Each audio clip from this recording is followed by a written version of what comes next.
ਨੇ ਤਾਂ ਕੀ ਤੁਹਾਨੂੰ ਲੱਗਦਾ ਵੀ ਆਉਣ ਵਾਲੇ ਸਮੇਂ 'ਚ ਬਲਾਤਕਾਰੀ ਰਾਮ ਰਹੀਮ ਨੂੰ ਇੱਥੇ ਸੱਦਿਆ ਜਾਏਗਾ ਜਾਂ ਉਹੀ ਵੋਟ ਬੈਂਕ ਤਾਂ ਹਰ ਇੱਕ ਪਾਰਟੀ ਨੂੰ ਚਾਹੀਦਾ ਹੁੰਦਾ ਹੁਣ ਉਹਨੂੰ ਕਿਉਂ ਨਹੀਂ ਹੁਣ ਉਹਨੂੰ ਨਾਮਜ਼ਦ ਕਰ ਲਿਆ, ਉਹਦੇ ਪ੍ਰੋਟੈਕਸ਼ਨ ਵਾਰੰਟ ਲੈਣੇ ਚਾਹੀਦੇ, ਜਿਵੇਂ ਗ੍ਰਿਫਤਾਰੀ ਵਾਰੰਟ ਲਏ ਆ ਪ੍ਰਦੀਪ ਕਲੇਰ, ਹਰਸ਼ ਧੂਰੀ ਤੇ ਸੰਦੀਪ ਬਰੇਟਾ ਦੇ, ਜਿਹੜੇ ਇਸ਼ਾਰਾ ਦਿੰਦੇ ਸੀ ਡੇਰੇ ਵਿੱਚੋਂ ਸਿੱਟ ਨੇ ਲਏ ਆ, ਤੇ ਡੇਰਾ ਮੁਖੀ ਦੇ ਵੀ ਪ੍ਰੋਟੈਕਸ਼ਨ ਵਾਰੰਟ ਲਿਆ ਕੇ ਇੱਥੇ ਲਿਆ ਕੇ ਪੁੱਛਗਿੱਛ ਕਰਨੀ ਚਾਹੀਦੀ ਵੀ ਉਹਨੇ ਗੁਰੂ ਗ੍ਰੰਥ ਸਾਹਿਬ ਦੀ ਬੇਅਦਬੀ ਕਿਉਂ ਕਰਾਈ ਤੇ ਹੁਣ ਤੱਕ ਉਹਨੂੰ ਕਿਹਨਾਂ ਨੇ ਬਚਾਇਆ। ਜਿਵੇਂ ਹੁਣ ਇਹ ਵੀਰਪਾਲ ਕੌਰ ਬਰਗਾੜੀ ਦੀ ਬਠਿੰਡੇ ਵਿਆਹੀ, ਉਦੋਂ ਮਨੁੱਖੀ ਬੰਬ ਵੀ ਬਣੀ ਸੀ, ਅਖਬਾਰਾਂ 'ਚ ਆਇਆ ਸੀ ਵੀ ਇਹ ਮਨੁੱਖੀ ਬੰਬ ਆ।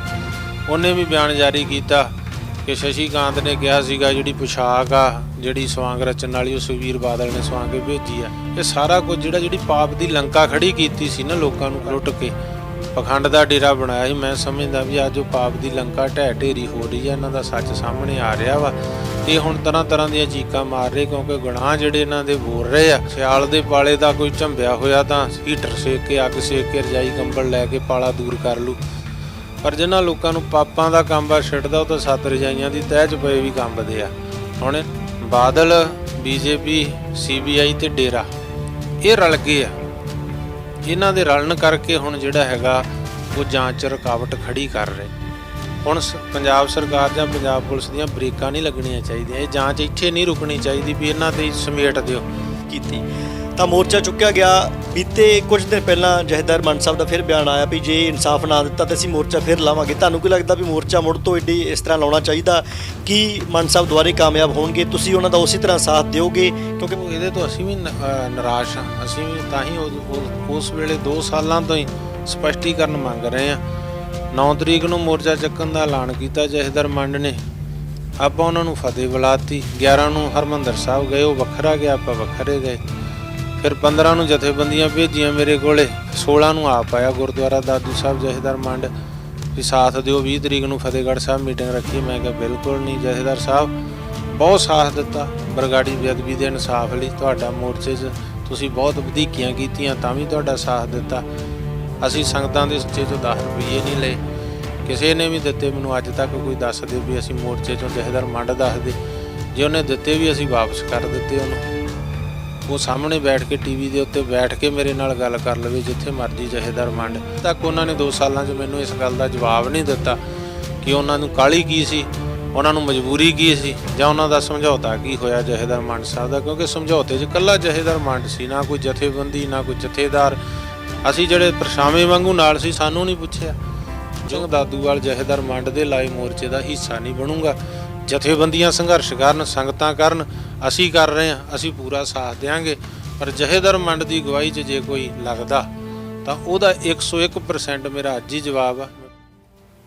ਤੁਸੀਂ ਦੇਖ ਰਹੇ ਹੋ KTV ਗਲੋਬਲ। ਸ੍ਰੀ ਗੁਰੂ ਗ੍ਰੰਥ ਸਾਹਿਬ ਜੀ ਬੇਅਦਬੀ ਮਾਮਲੇ ਦੇ ਵਿੱਚ ਪੰਜਾਬ ਸਰਕਾਰ ਦੁਆਰਾ ਬਣਾਈ SIT ਨੇ ਸਖਤੀ ਦੇ ਨਾਲ ਕੰਮ ਕਰਨਾ ਸ਼ੁਰੂ ਕਰ ਦਿੱਤਾ ਹੈ, ਜਿੱਥੇ ਕਿ ਬਲਾਤਕਾਰੀ ਕਾਤਲ ਡੇਰਾ ਸਰਸਾ ਦੇ ਮੁਖੀ ਰਾਮ ਰਹੀਮ ਦਾ ਨਾਮ ਵੀ ਇਸ ਮਾਮਲੇ ਦੇ ਵਿੱਚ ਨਾਮਜ਼ਦ ਹੋ ਚੁੱਕਾ ਹੈ। ਅੱਜ ਪਿੰਡ ਮਲਕੇ ਦੇ ਵਿੱਚ ਸਮੁੱਚੀਆਂ ਸਿੱਖ ਸੰਗਤਾਂ ਵੱਲੋਂ, ਸਿੰਘ ਸਾਹਿਬ ਭਾਈ ਬਲਜੀਤ ਸਿੰਘ ਦਾਦੂਵਾਲ ਵੱਲੋਂ ਤੇ ਮੁੱਖ ਗਵਾਹ ਮਲਕੇ ਬੇਅਦਬੀ ਕਾਂਡ ਦੇ ਗੁਰਸੇਵਕ ਸਿੰਘ, ਜਸਵਿੰਦਰ ਸਿੰਘ, ਸਮੁੱਚੀਆਂ ਜਿਹੜੀਆਂ ਸੰਗਤਾਂ ਵੱਲੋਂ ਸ਼ੁਕਰਾਨੇ ਵਜੋਂ ਅਖੰਡ ਪਾਠ ਸਾਹਿਬ ਦੇ ਭੋਗ ਪਾਏ ਗਏ ਨੇ। ਸਾਡੇ ਨਾਲ ਸਾਰੀ ਸੰਗਤ ਮੌਜੂਦ ਹੈ, ਅਸੀਂ ਗੱਲਬਾਤ ਕਰਾਂਗੇ। ਸਵਾਗਤ ਹੈ ਸਿੰਘ ਸਾਹਿਬ ਜੀ KTV ਤੇ। ਵਾਹਿਗੁਰੂ ਜੀ ਕਾ ਖਾਲਸਾ, ਵਾਹਿਗੁਰੂ ਜੀ ਕੀ ਫਤਿਹ। ਭਾਈ ਜਸਵੀਰ ਸਿੰਘ ਜੀ, ਤੁਹਾਨੂੰ ਤੇ ਸਾਰੀਆਂ ਸੰਗਤਾਂ ਨੂੰ ਵਾਹਿਗੁਰੂ ਜੀ ਕਾ ਖਾਲਸਾ, ਵਾਹਿਗੁਰੂ ਜੀ ਕੀ ਫਤਿਹ। ਬੇਅਦਬੀ ਦਾ ਮਾਮਲਾ ਜਿਹੜਾ ਕਿ ਸਿੱਖ ਕੌਮ ਵਾਸਤੇ ਇੱਕ ਅਸਹਿ ਦਰਦ ਸੀ, ਪਰ ਸਿਆਸੀ ਲੀਡਰਾਂ ਵਾਸਤੇ ਇੱਕ ਬੜਾ ਸੋਹਣਾ ਮਸਲਾ, ਜਿਸ ਮੁੱਦੇ ਰਾਹੀਂ ਮੋਰਚੇ ਵੀ ਲੱਗੇ, ਵੋਟਾਂ ਵੀ ਪਈਆਂ, ਮਾਰਚ ਵੀ ਨਿਕਲੇ, ਧਰਨੇ ਵੀ ਲੱਗੇ। ਕਈਆਂ ਦੇ ਲਈ ਇਹ ਬੇਅਦਬੀ ਕਹਿਣ ਨੂੰ ਦਿਲ ਨਹੀਂ ਕਰਦਾ ਫਾਇਦਾ ਦੇ ਗਈ, ਕਈਆਂ ਦੇ ਲਈ ਨੁਕਸਾਨ ਦੇ ਗਈ। ਕਈਆਂ ਨੇ ਆਪਦੇ ਪੁੱਤ ਗਵਾਏ, ਕਿਸੇ ਨੇ ਆਪਦਾ ਪਿਓ ਜਿਹੜਾ ਉਹ ਗਵਾਇਆ। ਸ਼ਹੀਦ ਭਾਈ ਗੁਰਜੀਤ ਸਿੰਘ ਪੁਲਿਸ ਦੀ ਗੋਲੀ ਦਾ ਸ਼ਿਕਾਰ ਹੋਏ, ਸ਼ਹੀਦ ਭਾਈ ਕ੍ਰਿਸ਼ਨ ਭਗਵਾਨ ਸਿੰਘ ਪੁਲਿਸ ਦੀ ਗੋਲੀ ਦਾ ਸ਼ਿਕਾਰ ਹੋਏ। ਉਸ ਤੋਂ ਬਾਅਦ ਕਈ ਮਹੀਨੇ ਸਿੱਖ ਕੌਮ ਨੇ ਕਰੋੜਾਂ ਰੁਪਏ, ਸ਼ਾਇਦ ਮੈਂ ਕਹਿ ਦਿਆਂ ਤਾਂ ਗਲਤ ਨਹੀਂ ਹੋਣਗੇ, ਕਰੋੜਾਂ ਦੀ ਮਿਹਨਤ ਜਿਹੜੀ ਸੀ ਉਹ ਮੋਰਚੇ ਦੇ ਰਾਹੀਂ ਲਾਈ ਤੇ ਅੰਤ ਨੂੰ ਮੋਰਚਾ ਕੁਛ ਨਾ ਕੁਛ ਮੰਗਾਂ ਲੈ ਕੇ ਚੁੱਕਿਆ ਗਿਆ। ਅਸੀਂ ਉਧਰ ਨੂੰ ਫਿਰ ਚੱਲਾਂਗੇ। ਅੱਜ ਜਿਹੜਾ ਸ਼ੁਕਰਾਨੇ ਵਜੋਂ ਅਖੰਡ ਪਾਠ ਸਾਹਿਬ ਪਿੰਡ ਮਲਕੇ ਦੇ ਵਿੱਚ ਕੀਤਾ ਗਿਆ, ਅਸੀਂ ਜਥੇਦਾਰ ਸਾਹਿਬ ਜੀ ਨਾਲ ਗੱਲਬਾਤ ਕਰਾਂਗੇ। ਜਥੇਦਾਰ ਸਾਹਿਬ, CBI ਦਾ ਕੰਮ ਪਹਿਲਾਂ ਤੁਰਿਆ, ਅੱਧ ਵਿਚਾਲੇ ਰੁਕ ਗਿਆ, ਫਿਰ SIT ਨੇ ਬੜੀ ਸਖਤੀ ਦੇ ਨਾਲ ਕੰਮ ਕੀਤਾ ਤੇ ਕੁਛ ਨਾ ਕੁਛ ਕਹਿ ਸਕਦੇ ਵੀ ਸ਼ਾਇਦ ਹੈਰਾਨੀਜਨਕ ਕੰਮ, ਬਲਾਤਕਾਰੀ ਕਾਤਲ ਗੁਰਮੀਤ ਰਾਮ ਰਹੀਮ ਸਰਕਾਰ ਦਾ ਚਹੇਤਾ ਰਿਹਾ, ਉਹਦਾ ਨਾਮ ਵੀ ਇੰਚ ਨਾਮਜ਼ਦ ਹੋ ਚੁੱਕਾ ਔਰ ਅੱਜ ਸ਼ੁਕਰਾਨੇ ਵਜੋਂ ਅਖੰਡ ਪਾਠ ਜਿਹੜਾ ਤੁਹਾਡੇ ਵੱਲੋਂ ਇਹਨਾਂ ਗਵਾਹਾਂ ਵੱਲੋਂ ਰਲ ਮਿਲ ਕੇ ਕੀਤਾ ਗਿਆ ਹੈ। ਕੀ ਲੱਗਦਾ ਹੈ ਅੱਗੇ ਕਿੱਡੀ ਕੁ ਵੱਡੀ ਜਿੱਤ ਜਿਹੜੀ ਆ ਮਿਲ ਸਕਦੀ ਹੈ? ਦੇਖੋ ਭਾਈ ਜਸਵੀਰ ਸਿੰਘ ਜੀ, ਸਾਰੀਆਂ ਸੰਗਤਾਂ ਨੂੰ ਪਤਾ ਕਿ ਬਹੁਤ ਭਾਰੀ ਦੁੱਖ ਹੈ ਕਿ 2015 ਦੇ ਵਿੱਚ ਧੰਨ ਸ਼੍ਰੀ ਗੁਰੂ ਗ੍ਰੰਥ ਸਾਹਿਬ ਦੇ ਪਾਵਨ ਸਰੂਪ ਚੋਰੀ ਕਰਕੇ ਫਿਰ ਸਿਲਸਿਲੇਵਾਰ ਬੇਅਦਬੀ ਹੋਈ, ਥਾਂ ਥਾਂ ਤੇ ਗੁਰੂ ਦੇ ਪਾਵਨ ਅੰਗ ਜਿਹੜੇ ਸੀ ਖਿਲਾਰੇ ਗਏ। 2015 ਦੇ ਵਿੱਚ ਜਿਹੜਾ ਬੇਅਦਬੀ ਦਾ ਸਿਲਸਿਲਾ ਚੱਲਿਆ, ਉਸ ਵੇਲੇ ਅਕਾਲੀ ਬੀਜੇਪੀ ਸਰਕਾਰ ਸੀਗੀ। ਇਨਸਾਫ ਵਾਸਤੇ ਧਰਨੇ ਮੁਜ਼ਾਹਰੇ ਬਹੁਤ ਸਾਰੇ ਹੋਏ, ਫਰੀਦਕੋਟ ਬੰਦ, ਪੰਜਾਬ ਦੀਆਂ ਸੜਕਾਂ ਜਿਹੜੀਆਂ ਸੀ ਜਾਮ ਰਹੀਆਂ 10 ਦਿਨ, 2 ਸਿੰਘ ਸ਼ਹੀਦ ਹੋਏ, ਅਨੇਕਾਂ ਜ਼ਖਮੀ ਹੋਏ ਇਨਸਾਫ ਮੰਗਦੇ, ਪਰ ਇਨਸਾਫ ਨਾ ਮਿਲਿਆ। ਅਕਾਲੀ ਬੀਜੇਪੀ ਸਰਕਾਰ ਨੇ ਇੱਕ ਸਿੱਟ ਬਣਾਈ DIG ਰਣਵੀਰ ਸਿੰਘ ਖੱਟੜਾ ਦੀ, ਔਰ ਇੱਕ ਜਾਂਚ ਕਮਿਸ਼ਨ ਬਣਾਇਆ ਜਸਟਿਸ ਜੋਰਾ ਸਿੰਘ ਦਾ। ਜਸਟਿਸ ਜੋਰਾ ਸਿੰਘ ਜਾਂਚ ਕਮਿਸ਼ਨ ਨੇ ਸੰਘਰਸ਼ ਕਰ ਰਹੀਆਂ ਜਥੇਬੰਦੀਆਂ ਦੇ ਬਿਆਨ ਹੀ ਨਹੀਂ ਲਏ, ਤੇ ਜਿਹੜੀ ਰਿਪੋਰਟ ਪੇਸ਼ ਕੀਤੀ ਉਹਨੂੰ ਸਰਕਾਰ ਨੇ ਰਿਸੀਵ ਹੀ ਨਹੀਂ ਕੀਤਾ। ਉਹ ਦਫ਼ਤਰ ਦੇ ਬਾਹਰ ਲੈ ਕੇ ਬੈਠਾ ਰਿਹਾ, ਜਦੋਂ ਕਿਸੇ ਨੇ ਰਿਸੀਵ ਨਾ ਕੀਤੀ ਤੇ ਆਖਰ ਡੈਸਕ ਤੇ ਮੇਜ਼ ਤੇ ਰੱਖ ਕੇ ਉਹ ਘਰ ਨੂੰ ਚਲਿਆ ਗਿਆ। ਜਿਹੜੀ ਸਿੱਟ ਸੀਗੀ ਉਹ ਬੇਅਦਬੀ ਦੇ ਦੋਸ਼ੀਆਂ ਦੇ ਨੇੜੇ ਪਹੁੰਚ ਗਈ। ਉਹਨਾਂ ਨੂੰ ਪਤਾ ਲੱਗ ਗਿਆ ਸਰੂਪ ਚੋਰੀ ਕਿਹਨੇ ਕੀਤੇ ਆ, ਪੋਸਟਰ ਕਿਹਨੇ ਲਾਏ, ਧਮਕੀ ਭਰੇ ਤੇ ਅੰਗ ਕਿਹਨਾਂ ਨੇ ਖਿਲਾਰੇ ਆ। ਤੇ ਜਦੋਂ ਬਾਦਲਾਂ ਨੂੰ ਪਤਾ ਲੱਗਿਆ ਕਿ ਇਹਦੇ ਵਿੱਚ ਡੇਰਾ ਸਿਰਸਾ ਦੇ ਪੈਰੋਕਾਰਾਂ ਦਾ ਨਾਂ ਆ ਰਿਹਾ, ਡੇਰਾ ਸਿਰਸਾ ਮੁਖੀ ਦਾ ਆ ਰਿਹਾ, ਤਾਂ ਉਹਨਾਂ ਨੇ ਇਸ ਜਾਂਚ ਨੂੰ ਸਾਈਲੈਂਟ ਕਰ ਦਿੱਤਾ, ਕਿਉਂਕਿ ਡੇਰੇ ਸਿਰਸੇ ਵਾਲੇ ਨਾਲ ਉਹਨਾਂ ਦਾ ਵੋਟਾਂ ਦਾ ਸਮਝੌਤਾ ਸੀਗਾ। ਮਾਫੀਨਾਮਾ ਵੀ ਉਸ ਨੂੰ ਜਾਰੀ ਕੀਤਾ, ਤੁਹਾਨੂੰ ਸਾਰਾ ਪਤਾ ਇਸ ਚੀਜ਼ ਦਾ। ਉਹਨਾਂ ਨੇ ਜਦੋਂ ਇਹ ਸਾਰੇ 1.5 ਸਾਲ ਦੀ ਸਰਕਾਰ ਰਹੀ, ਉਲਟਾ ਸਿੱਖਾਂ ਨੂੰ ਹੀ ਤਸ਼ੱਦਦ ਦਾ ਸ਼ਿਕਾਰ ਬਣਾਇਆ। ਭਾਈ ਜਸਵਿੰਦਰ ਸਿੰਘ ਸਾਹੂ ਕੇ ਬੈਠੇ, ਇਹਨਾਂ ਦਾ ਲਾਈ ਡਿਟੈਕਟਿਵ ਟੈਸਟ, ਰੋਜ਼ ਇਹਨਾਂ ਨੂੰ ਬੁਲਾਉਣਾ, ਲੱਖਾਂ ਰੁਪਈਆਂ ਦਾ ਇਹਨਾਂ ਦਾ ਨੁਕਸਾਨ ਝੂਠੇ ਕੇਸ ਪਾਏ ਗਏ। ਸਾਨੂੰ ਸਾਰਿਆਂ ਨੂੰ ਹਰਾਸਮੈਂਟ ਦਿੱਤੀ ਗਈ, ਜਿੰਨੀਆਂ ਸੰਗਤਾਂ ਜੇਲ੍ਹਾਂ ਵੀ ਕਟਾਈਆਂ, ਸਾਡੇ ਤੇ ਝੂਠੇ ਮੁਕੱਦਮੇ ਵੀ ਪਾਏ, ਸਰਬੱਤ ਖਾਲਸਾ ਹੋਇਆ ਜਿਵੇਂ। ਉਹੀ ਜਿਹੜੀ ਸਿੱਟ ਸੀਗੀ ਉਹ ਕੈਪਟਨ ਸਰਕਾਰ ਜਦੋਂ ਬਣੀ, ਸਰਕਾਰ ਬਦਲੀ ਤਾਂ ਕੈਪਟਨ ਸਰਕਾਰ ਨੇ ਜਸਟਿਸ ਰਣਜੀਤ ਸਿੰਘ ਦਾ ਜਾਂਚ ਕਮਿਸ਼ਨ ਬਣਾਇਆ। ਉਹ ਜਾਂਚ ਕਮਿਸ਼ਨ ਨੇ ਜਿਹੜੇ ਅਸੀਂ ਜਾਂਚ ਕੀਤੀ, ਬਿਆਨ ਲਏ, ਸਾਡੇ ਵੀ ਸਭ ਦੇ ਬਿਆਨ ਲਏ ਉਹਨੇ। ਉਸ ਤੋਂ ਬਾਅਦ ਜਦੋਂ ਇਨਸਾਫ ਦੀ ਜਿਹੜੀ ਗੱਲ ਸੀ ਢਿੱਲੀ ਚੱਲ ਰਹੀ ਸੀ, ਤਾਂ ਫਿਰ ਬਰਗਾੜੀ ਦਾ ਇਨਸਾਫ ਮੋਰਚਾ 1 ਜੂਨ ਨੂੰ ਬਰਗਾੜੀ ਦੀ ਦਾਣਾ ਮੰਡੀ 'ਚ ਲੱਗ ਗਿਆ। ਲੱਖਾਂ ਸੰਗਤਾਂ ਨੇ ਸਪੋਰਟ ਕੀਤੀ, ਦੁਨੀਆ ਭਰ 'ਚੋਂ ਤਨ ਮਨ ਧਨ ਦਾ ਸਹਿਯੋਗ ਉਸ ਮੋਰਚੇ ਨੂੰ ਦਿੱਤਾ। ਅਸੀਂ ਦਿਨ ਰਾਤ ਇੱਕ ਕੀਤਾ, ਮੋਰਚੇ ਨੂੰ ਸਿਖਰ ਤੇ ਲਗਾਏ। ਤਾਂ ਜਦੋਂ ਇਹ ਮੋਰਚਾ ਸ਼ੁਰੂ ਹੋਇਆ ਤਾਂ ਫਿਰ ਕੈਪਟਨ ਸਰਕਾਰ ਜਿਹੜੀ ਕੁੰਭਕਰਨੀ ਨੀਂਦ 'ਚੋਂ ਜਾਗੀ, ਮੰਤਰੀ ਆਏ, ਅਫਸਰ ਆਏ, ਸਰਕਾਰ ਨੇ ਬੁਲਾਇਆ ਚੰਡੀਗੜ੍ਹ, ਵਫਦ ਮਿਲਿਆ ਬਰਗਾੜੀ ਇਨਸਾਫ ਮੋਰਚੇ ਦਾ, ਤੇ ਅਸੀਂ ਉਹਨਾਂ ਨੂੰ ਦੱਸਿਆ ਕਿ ਇਹਦਾ ਇਨਸਾਫ ਹੋਣਾ ਚਾਹੀਦਾ। ਉਹਨਾਂ ਨੇ ਫਿਰ ਕੈਪਟਨ ਅਮਰਿੰਦਰ ਸਿੰਘ ਦੀ ਸਰਕਾਰ ਨੇ ਪੁੱਛਿਆ ਵੀ ਕੌਣ ਕਰ ਸਕਦਾ ਇਹਦੀ ਜਾਂਚ। ਅਸੀਂ ਦੱਸਿਆ ਵੀ ਜਿਹੜਾ DIG ਰਣਵੀਰ ਸਿੰਘ ਖੱਟੜਾ ਉਹ ਜਾਂਚ ਕਰ ਚੁੱਕਾ ਸੀਗਾ, ਉਹਨੂੰ ਰੋਕਿਆ ਗਿਆ ਵਾ, ਉਹਨੂੰ ਹੀ ਦੁਬਾਰਾ ਫ੍ਰੀ ਹੈਂਡ ਕੀਤਾ ਜਾਵੇ, ਜ਼ਿੰਮੇਵਾਰੀ ਦਿੱਤੀ ਜਾਵੇ। ਤਾਂ ਉਹਨਾਂ ਨੇ ਮੌਕੇ 'ਤੇ ADGP ਦਿਨਕਰ ਗੁਪਤਾ, ਜਿਹੜੇ ਅੱਜ DGP ਆ ਪੰਜਾਬ ਪੁਲਿਸ ਦੇ, ਤਾਂ ਉਹਨਾਂ ਨੇ ਡਿਊਟੀ ਲਾਈ 6 ਜੂਨ 2018 ਨੂੰ, ਜਿਸ ਵੇਲੇ ਇਸ ਸਿੱਟ ਨੂੰ ਦੁਬਾਰਾ ਜ਼ਿੰਮੇਵਾਰੀ ਦਿੱਤੀ ਗਈ। ਇਹਨਾਂ ਤੀਜੇ ਦਿਨ ਜਾ ਕੇ ਮਹਿੰਦਰਪਾਲ ਬਿੱਟੂ 9 ਜੂਨ ਨੂੰ ਹਿਮਾਚਲ 'ਚੋਂ ਗ੍ਰਿਫਤਾਰ ਕਰ ਲਿਆ, ਜਿਹੜਾ ਮੁੱਖ ਸਾਜ਼ਿਸ਼ ਘਾੜਾ ਸੀਗਾ ਪੰਜਾਬ ਵਿੱਚੋਂ ਇਸ ਬੇਅਦਬੀ ਦਾ। ਪਰ ਉਸ ਵੇਲੇ ਜਾਂਚ CBI ਦੇ ਕੋਲ ਹੋਣ ਕਰਕੇ ਉਹਨਾਂ ਦੀ ਗ੍ਰਿਫਤਾਰੀ ਇਸ ਬੇਅਦਬੀ ਕਾਂਡ 'ਚ ਨਹੀਂ ਪੈ ਸਕੀ। ਮੋਗਾ ਸਾੜ ਫੂਕ ਕਾਂਡ ਜਿਹੜਾ ਸੀਗਾ ਸਰਸੇ ਵਾਲੇ ਦੇ ਪੈਰੋਕਾਰਾਂ ਨੇ ਕੀਤਾ, ਉਹਦੇ 'ਚ ਉਹਦੀ ਗ੍ਰਿਫਤਾਰੀ ਪਈ। ਸਾਰੇ ਦੋਸ਼ੀ ਜਿਹੜੇ ਜਿਨ੍ਹਾਂ ਨੇ ਸਰੂਪ ਚੋਰੀ ਕੀਤਾ, ਜਿਨ੍ਹਾਂ ਅੰਗ ਖਿਲਾਰੇ, ਧਮਕੀ ਭਰੇ ਪੱਤਰ ਲਾਏ, ਸਾਰੇ ਜਿਹੜੇ ਸੀ ਫੜੇ ਗਏ। ਜਦੋਂ ਫੜੇ ਗਏ ਸਾਰੇ ਮੋਗਾ ਕਾਂਡ ਵਿੱਚ, ਸਾੜ ਫੂਕ ਦੇ ਵਿੱਚ, ਉਹਨਾਂ ਨੂੰ ਜੇਲ੍ਹ 'ਚ ਬੰਦ ਕੀਤਾ। ਜੇਲ੍ਹ ਦੇ ਵਿੱਚ ਮਹਿੰਦਰਪਾਲ ਬਿੱਟੂ ਜਿਹੜਾ ਮੁੱਖ ਸਰਗਣਾ ਸੀਗਾ, ਜਿਨ੍ਹੇ ਫਰੀਦਕੋਟ ਜੇਲ੍ਹ ਦੇ ਵਿੱਚੋਂ ਆਪਣੀ ਸਵੈ ਇੱਛਾ ਅਨੁਸਾਰ ਬਿਆਨ ਦਰਜ ਕਰਵਾਏ ਸੀ ਮੈਜਿਸਟ੍ਰੇਟ ਫਰੀਦਕੋਟ ਦੇ ਸਾਹਮਣੇ ਜੱਜ ਦੇ, ਆਪ ਚਿੱਠੀ ਲਿਖੀ ਸੀ ਜੇਲ੍ਹ ਸੁਪਰਡੈਂਟ ਨੂੰ, ਮੇਰੇ ਮਨ 'ਤੇ ਬੋਝ ਆ, ਮੈਨੂੰ ਨੀਂਦ ਨਹੀਂ ਆਉਂਦੀ, ਮੈਂ ਕੁਝ ਕਹਿਣਾ ਚਾਹੁੰਦਾ ਪਰ ਜੱਜ ਕੋਲੇ ਬਿਆਨ ਰਿਕਾਰਡ ਕਰਾਉਣਾ ਚਾਹੁੰਦਾ। ਜੇਲ੍ਹ ਸੁਪਰਡੈਂਟ ਫਰੀਦਕੋਟ ਨੇ ਇਜਾਜ਼ਤ ਦਿੱਤੀ। ਉਹ ਮਹਿੰਦਰਪਾਲ ਬਿੱਟੂ ਜਿਹੜਾ ਸੀਗਾ ਉਹ ਫਿਰ ਫਰੀਦਕੋਟ ਗਿਆ। ਫਰੀਦਕੋਟ ਜੱਜ ਦੇ ਸਾਹਮਣੇ ਉਹਨੇ ਆਪਣੇ ਬਿਆਨ ਦਿੱਤੇ ਤੇ ਉਹਨੇ ਸਾਰਾ ਦੱਸਿਆ ਵੀ ਕਿਵੇਂ ਡੇਰੇ ਸਰਸੇ ਵਾਲੇ ਨੇ, ਗੁਰਮੀਤ ਰਾਮ ਰਹੀਮ ਨੇ ਉਹਨੂੰ ਜਿਹੜੇ ਸੀ ਹੁਕਮ ਜਾਰੀ ਕੀਤੇ ਸੀ, ਜਿਹਦੇ ਵਿੱਚ ਸੰਦੀਪ ਬਰੇਟਾ, ਪ੍ਰਦੀਪ ਜਿਹੜਾ ਸੀਗਾ ਤੇ ਔਰ ਨਾਲ ਹਰਸ਼ ਧੂਰੀ, ਵੀ ਇਹਨਾਂ ਸਾਰਿਆਂ ਨੂੰ। ਤਾਂ ਫਿਰ ਉਹਨੇ ਹੁਕਮ ਦਿੱਤੇ ਸੀ ਕਿ ਇਹ ਜਿਹੜਾ ਬਲਜੀਤ ਸਿੰਘ ਦਾਦੂ ਵਾਲਾ ਸਾਡੇ ਡੇਰੇ ਦੇ ਖਿਲਾਫ ਪ੍ਰਚਾਰ ਕਰਦਾ, ਉਹਨੂੰ ਲਿਮੀਨੇਟ ਕਰ ਦਿਓ, ਉਹਨੂੰ ਮਾਰ ਦਿਓ, ਉਹਨੂੰ ਮਾਰਨਾ ਬੜਾ ਜ਼ਰੂਰੀ ਆ। ਉਹਨੇ ਦੱਸਿਆ ਵੀ ਕਿਵੇਂ ਮੈਂ ਮੀਟਿੰਗ ਬੁਲਾਈ, ਬੰਦੇ ਪ੍ਰੇਮੀ ਆਏ, ਮੈਂ ਦੱਸਿਆ ਕਿ 2 ਬੰਦੇ ਜਿਹੜੇ ਆ ਉਹ ਮੇਰੇ ਕੋਲ ਤਿਆਰ ਆ ਦਾਦੂਵਾਲ ਨੂੰ ਮਾਰਨ ਲਈ, ਉਹਦੇ ਕੀਰਤਨ ਦਰਬਾਰ 'ਚ ਜਾਓ, ਪਰ ਸੰਗਤ ਵੱਡੀ ਗਿਣਤੀ 'ਚ ਆਪਣੇ ਡੇਰੇ ਦੀ ਪ੍ਰੇਮੀ ਉਹਦੇ 'ਚ ਸੰਗਤ ਬਣ ਕੇ ਬੈਠੋ, ਜਦੋਂ ਦਾਦੂਵਾਲ ਨੂੰ ਗੋਲੀ ਮਾਰ ਦੇਣ ਤਾਂ ਉਦੋਂ ਬਾਅਦ ਉਹਨਾਂ ਨੂੰ ਸੇਫ ਕੱਢਣਾ। ਪਰ ਉਹ ਕਹਿੰਦੇ ਹੇਠਲੇ ਲੈਵਲ ਦੇ ਪ੍ਰੇਮੀ ਸਹਿਮਤ ਨਾ ਹੋਏ ਤੇ ਉਸ ਕੋਸ਼ਿਸ਼ ਕਾਮਯਾਬ ਨਾ ਹੋਈ। ਉਦੋਂ ਬਾਅਦ 'ਚ ਕਥਾਵਾਚਕ ਨੇ ਗੁਰਜਵਾਰ ਸਿੰਘ ਵਾਲਾ 'ਚ ਕਥਾ ਕੀਤੀ। ਕਥਾ ਦੇ ਵਿੱਚ ਜਦੋਂ ਉਹ ਪ੍ਰੋਗਰਾਮ ਰੱਖਿਆ, ਡੇਰੇ ਵਾਲਿਆਂ ਰੌਲਾ ਪਾਇਆ, ਫਿਰ ਸਮਝੌਤਾ ਬਾਜਾਖਾਨਾ ਪੁਲਿਸ ਨੇ, ਫਰੀਦਕੋਟ ਪੁਲਿਸ ਨੇ ਕਰਾਇਆ ਕਿ ਉਹ ਕਥਾ ਦੇ ਵਿੱਚ ਡੇਰੇ ਦੇ ਖਿਲਾਫ ਨਹੀਂ ਬੋਲੂਗਾ। ਪ੍ਰਬੰਧਕਾਂ ਨਾਲ ਸਾਰਾ ਜਿਹੜਾ ਸਮਝੌਤਾ ਹੋਇਆ ਸੀਗਾ, ਕਥਾਵਾਚਕ ਪ੍ਰਬੰਧਕਾਂ ਦੇ ਨਾਲ 2 ਦਿਨ ਉਹਦੇ 'ਤੇ ਉਹ ਨਹੀਂ ਬੋਲਿਆ, ਤੀਜੇ ਦਿਨ ਉਹ ਬੋਲਿਆ ਕਥਾਵਾਚਕ ਡੇਰੇ ਦੇ ਖਿਲਾਫ। ਹਰ ਸਿੱਖ ਨੂੰ ਫਰਜ਼ ਆ ਬੋਲਣਾ ਚਾਹੀਦਾ, ਪ੍ਰਚਾਰ ਕਰਨਾ ਚਾਹੀਦਾ। ਕੁਝ ਡੇਰਾ ਪੈਰੋਕਾਰਾਂ ਨੇ ਲੋਕਟ ਲਾਤੇ, ਤਰੀ ਥੱਲੇ ਦੇ ਦਿੱਤੇ, ਕੋਈ ਨੇ ਗੋਲਕ 'ਚ ਰੱਖਤੇ। ਇਹ ਸਾਰੀ ਜਿਹੜੀ ਮੈਂ ਗੱਲ ਬੋਲ ਰਿਹਾ, ਇਹ ਮਹਿੰਦਰਪਾਲ ਬਿੱਟੂ ਦਾ ਬਿਆਨ ਤੇ ਜਿਹੜਾ ਸਿੱਟ ਦੀ ਜਾਂਚ ਦਾ ਚਲਾਨ ਪੇਸ਼ ਹੋਇਆ, ਮੈਂ ਉਹਦੇ ਆਧਾਰ ਤੇ ਗੱਲ ਕਰ ਰਿਹਾ। ਜਿਹੜਾ ਚਲਾਨ 'ਚ ਫਰੀਦਕੋਟ ਅਦਾਲਤ ਹੁਣ ਪੇਸ਼ ਕੀਤਾ, ਉਦੋਂ ਬਾਅਦ 'ਚ ਉਹ ਡੇਰੇ ਦੇ ਪੈਰੋਕਾਰਾਂ ਦੇ ਜਦੋਂ ਲੋਕਟ ਲਾਏ ਤਾਂ ਫਿਰ ਇਹਨਾਂ ਨੂੰ ਗੁੱਸਾ ਚੜਿਆ। ਫਿਰ ਡੇਰੇ ਵਾਲੇ ਨੇ ਹੁਕਮ ਕੀਤੇ ਵੀ ਜਿੰਨੇ ਸਾਡੇ ਚਿੰਨ੍ਹ ਰੋਲੇ ਆ ਪੈਰਾਂ 'ਚ, ਤੁਸੀਂ ਉਹਨਾਂ ਦਾ ਗੁਰੂ ਰੋਲ ਦਿਓ। ਇੱਥੋਂ ਬੇਅਦਬੀ ਦਾ ਮੁੱਢ ਵੱਜਾ। ਉਹਨਾਂ ਨੇ ਫਿਰ ਸਰੂਪ ਚੋਰੀ ਕਰਕੇ ਤੇ ਬੇਅਦਬੀ ਕੀਤੀ। ਇਸ ਤਰੀਕੇ ਨਾਲ ਉਹ ਜਿਹੜੀ ਜਾਂਚ ਸੀਗੀ CBI ਕੋਲੇ ਹੋਣ ਕਰਕੇ ਪਹਿਲਾਂ ਜਾਂਚ ਜਿਹੜੀ ਸੀ ਨਹੀਂ, CBI ਨੇ ਕਲੋਜ਼ਰ ਰਿਪੋਰਟ ਪੇਸ਼ ਕਰਤੀ। ਡੇਰਾ ਪੈਰੋਕਾਰ ਜਿਹੜੇ ਸੀ ਉਹਨਾਂ ਨੂੰ ਬਰੀ ਕਰਤਾ। 2 ਜਣਿਆਂ ਦਾ ਜਾ ਕੇ ਗ੍ਰਿਫਤਾਰੀ ਵੀ ਪਾਈ ਸੀ ਜੇਲ੍ਹ ਦੇ ਵਿੱਚ, ਜਿਹੜੇ ਪਹਿਲਾਂ ਗ੍ਰਿਫਤਾਰ ਕੀਤੇ ਸੀ ਮੋਗਾ ਕਾਂਡ 'ਚ, ਪਰ ਉਹਨਾਂ ਨੂੰ ਵੀ ਬਰੀ ਕਰਤਾ CBI ਨੇ। ਫਿਰ ਹੁਣ ਜਦੋਂ ਪੰਥ ਦੀਆਂ ਜਥੇਬੰਦੀਆਂ, ਪੰਥ ਦਾ ਦਬਾਅ ਬਣਿਆ, ਬਰਗਾੜੀ ਮੋਰਚੇ ਦਾ ਜਿਹੜਾ ਸੀਗਾ ਦਬਾਅ ਚੱਲ ਰਿਹਾ ਸੀ, ਜੋ ਸਰਕਾਰ ਨੇ ਵਾਅਦੇ ਕੀਤੇ ਸਟੇਜ ਤੇ ਆ ਕੇ, ਤਾਂ ਕੈਪਟਨ ਅਮਰਿੰਦਰ ਸਿੰਘ ਦੀ ਸਰਕਾਰ ਨੇ ਨੋਟੀਫਿਕੇਸ਼ਨ ਜਾਰੀ ਕੀਤਾ CBI ਤੋਂ ਜਾਂਚ ਵਾਪਸ ਲੈਣ ਦਾ। ਹਾਈ ਕੋਰਟ 'ਚੋਂ ਮਨਜ਼ੂਰ ਹੋਇਆ। CBI ਨੇ ਸੁਪਰੀਮ ਕੋਰਟ 'ਚ ਚੈਲੰਜ ਕੀਤਾ, ਉੱਥੇ ਸੁਣਵਾਈ ਅਧੀਨ ਆ, ਪਰ ਸਟੇ ਨਹੀਂ ਸੀ ਵੀ ਇਹਦੇ 'ਤੇ ਪੰਜਾਬ ਸਰਕਾਰ ਜਾਂ ਪੰਜਾਬ ਪੁਲਿਸ ਜਾਂਚ ਨਹੀਂ ਕਰ ਸਕਦੀ। ਅਪ੍ਰੈਲ ਦੇ ਮਹੀਨੇ 'ਚ ਮੁੜ ਕੇ ਕੈਪਟਨ ਅਮਰਿੰਦਰ ਸਿੰਘ ਨੇ ਅਕਾਲੀ BJP ਸਰਕਾਰ ਵੇਲੇ ਦੀ ਬਣਾਈ ਹੋਈ ਸਿੱਟ ਜਿਹੜੀ ਸੀ ਉਹਨੂੰ ਫਰੀ ਹੈਂਡ ਕੀਤਾ ਤੇ ਉਹਨਾਂ ਨੇ ਜਿਹੜੇ ਦੋਸ਼ੀ ਸੀ ਫੜ ਲਏ। ਹੁਣ ਉਹਨਾਂ ਦਾ ਚਲਾਨ ਜਿਹੜਾ ਉਹ ਪੇਸ਼ ਹੋਇਆ। ਜਿਹੜੇ 5 ਦੋਸ਼ੀ ਜੇਲ੍ਹ 'ਚ 2 ਜ਼ਮਾਨਤ 'ਤੇ ਸੀ ਉਹ ਵੀ ਸ਼ਾਮਲ ਕੀਤੇ ਇਸ ਪੁੱਛਗਿੱਛ 'ਚ।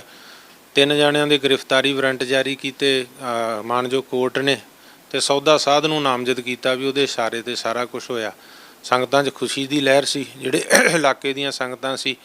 ਔਰ ਜਿਹੜੇ ਮਲਕੇ ਬੇਅਦਬੀ ਹੋਈ ਉਹਦੇ ਮੁੱਖ ਗਵਾਹ ਭਾਈ ਸੇਵਕ ਸਿੰਘ ਫੌਜੀ ਨਾਲ ਭਾਈ ਜਸਵਿੰਦਰ ਸਿੰਘ ਸਾਹੋਕੇ, ਸਾਰੇ ਰਾਜਾ ਸਿੰਘ ਫੁਕਰਾਣਾ, ਇਹ ਸਾਰਿਆਂ ਸਿੰਘਾਂ ਨੇ ਸਲਾਹ ਕੀਤੀ ਗੁਰੂ ਸਾਹਿਬ ਦਾ ਸ਼ੁਕਰਾਨਾ ਕੀਤਾ ਜਾਵੇ। ਮੇਰੇ ਨਾਲ ਗੱਲਬਾਤ ਹੋਈ, ਅਸੀਂ ਗੁਰੂ ਸਾਹਿਬ ਦੇ ਸ਼ੁਕਰਾਨੇ 'ਚ ਇੱਥੇ ਸ਼੍ਰੀ ਅਖੰਡ ਪਾਠ ਸਾਹਿਬ ਦਾ ਅੱਜ ਭੋਗ ਪਾਇਆ ਵਾ। ਸੰਗਤਾਂ ਆਈਆਂ, ਜਥੇਬੰਦੀਆਂ ਆਈਆਂ, ਭਾਵੇਂ ਜਿਹੜੀ ਆਇਆ ਕਰੋਨਾ ਮਹਾਮਾਰੀ ਕਰਕੇ ਵੱਡਾ ਇਕੱਠ ਨਹੀਂ ਕੀਤਾ ਗਿਆ, ਸਰਕਾਰ ਦੀ ਮਨਜ਼ੂਰੀ ਸੀਮਤ ਸੀ, ਫਿਰ ਵੀ ਸੰਗਤਾਂ ਵੱਡੀ ਗਿਣਤੀ ਦੇ ਵਿੱਚ ਇੱਥੇ ਸ਼ਾਮਲ ਹੋਈਆਂ। ਔਰ ਅੱਜ ਗੁਰੂ ਸਾਹਿਬ ਦਾ ਸ਼ੁਕਰਾਨਾ ਕੀਤਾ ਵੀ ਜਿਹੜੇ ਦੋਸ਼ੀ ਫੜੇ ਗਏ ਆ, ਜਿਹੜੇ ਰਹਿ ਗਏ ਆ ਉਹ ਵੀ ਫੜੇ ਜਾਣ। ਗੁਰੂ ਸਾਹਿਬ ਅੱਗੇ ਅਰਦਾਸ ਕੀਤੀ ਆ ਤੇ ਅਸੀਂ ਇਹਦਾ ਸਵਾਗਤ ਕੀਤਾ ਦੋਸ਼ੀਆਂ ਦੇ ਫੜੇ ਜਾਣ ਦਾ। ਪਹਿਲੇ ਦਿਨ ਤੋਂ ਕਿਹਾ ਵੀ ਕੋਈ ਬੇਕਸੂਰ ਫੜਿਆ ਨਾ ਜਾਵੇ, ਕਸੂਰਵਾਰ ਬਖਸ਼ਿਆ ਨਾ ਜਾਵੇ। ਹੁਣ ਅਸੀਂ ਚਾਹੁੰਦੇ ਹਾਂ ਕਿ ਜਿਨ੍ਹਾਂ ਬੇਅਦਬੀ ਕੀਤੀ ਉਹ ਫੜੇ ਗਏ ਆ, ਜਿਨ੍ਹਾਂ ਨੇ ਜਿਹਦਾ ਹੁਕਮ ਸੀ ਬੇਅਦਬੀ ਕਰਨ ਦਾ ਉਹ ਨਾਮਜ਼ਦ ਹੋ ਗਿਆ, ਉਹਨੂੰ ਲਿਆਂਦਾ ਜਾਵੇ ਇੱਥੇ ਪ੍ਰੋਟੈਕਸ਼ਨ ਵਾਰੰਟ ਤੇ ਉਹਦੀ ਪੁੱਛਗਿੱਛ ਕੀਤੀ ਜਾਵੇ। ਤੇ ਜਿਨ੍ਹਾਂ ਨੇ ਹੁਣ ਤੱਕ ਬਚਾਇਆ ਉਹਨਾਂ ਨੂੰ ਵੀ ਜਾਂਚ ਦਾ ਹਿੱਸਾ ਬਣਾਇਆ ਜਾਵੇ। ਤੇ ਜਿਨ੍ਹਾਂ ਦੇ ਹੁਕਮ ਤੇ ਗੋਲੀਆਂ ਚੱਲੀਆਂ, ਸਿੰਘ ਸ਼ਹੀਦ ਕੀਤੇ ਆ, ਲਾਠੀਚਾਰਜ ਕੋਡ ਪੂਰੇ ਕੀਤਾ, ਉਹਨਾਂ ਨੂੰ ਵੀ ਜਾਂਚ ਦਾ ਹਿੱਸਾ ਬਣਾਇਆ ਜਾਵੇ। ਅੱਜ ਅਸੀਂ ਜਿਹੜਾ ਗੁਰੂ ਸਾਹਿਬ ਦਾ ਇਹ ਸ਼ੁਕਰਾਨਾ ਕੀਤਾ ਕਿ ਮਹਾਰਾਜ ਕਿਰਪਾ ਕਰੇ, ਜਿਹੜੇ ਦੋਸ਼ੀ ਫੜੇ ਗਏ ਆ, ਗਾਂ ਰਹਿੰਦੇ ਜਿਹੜੇ ਦੋਸ਼ੀ ਉਹ ਫੜੇ ਜਾਣ। ਇਹ ਅਰਦਾਸ ਹੋਈ ਹੈ ਸਾਨੂੰ। ਪਹਿਲਾਂ ਵੀ ਸਿੱਖ ਜਥੇਬੰਦੀਆਂ ਦੀ ਨਾ ਹੀ ਮੰਗ ਸੀਗੀ ਕਿ CBI ਦੀ ਜਾਂਚ, ਜਿਹੜੇ ਸੰਘਰਸ਼ ਕਰ ਰਹੇ ਪਿਛਲੀ ਸਰਕਾਰ ਵੇਲੇ ਵੀ ਅਸੀਂ ਕਿਹਾ ਸੀ ਕਿ ਪ੍ਰਕਾਸ਼ ਸਿੰਘ ਬਾਦਲ ਮੁੱਖ ਮੰਤਰੀ ਆ, ਉਹਨੇ ਅਕਾਲ ਤਖ਼ਤ ਸਾਹਿਬ ਤੇ ਆਪਣੇ ਥਾਪੇ ਜਥੇਦਾਰਾਂ ਤੋਂ ਫਖਰੇ ਕੌਮ ਪੰਥ ਰਤਨ ਦਾ ਅਵਾਰਡ ਵੀ ਲਿਆ ਹੋਇਆ। ਤੇ ਅਸੀਂ ਤਾਂ ਉਹਦੇ ਤੋਂ ਹੀ ਜਾਂਚ ਚਾਹੁੰਦੇ ਸੀ। ਦੁੱਧ ਦਾ ਦੁੱਧ, ਪਾਣੀ ਦਾ ਪਾਣੀ ਕਰੇ, ਝੂਠ ਕਰੂਗਾ ਆਪੇ ਗੁਰੂ ਸਾਹਿਬ ਦੇ ਕਰੋਪੀ ਦਾ ਸ਼ਿਕਾਰ ਹੋਊਗਾ।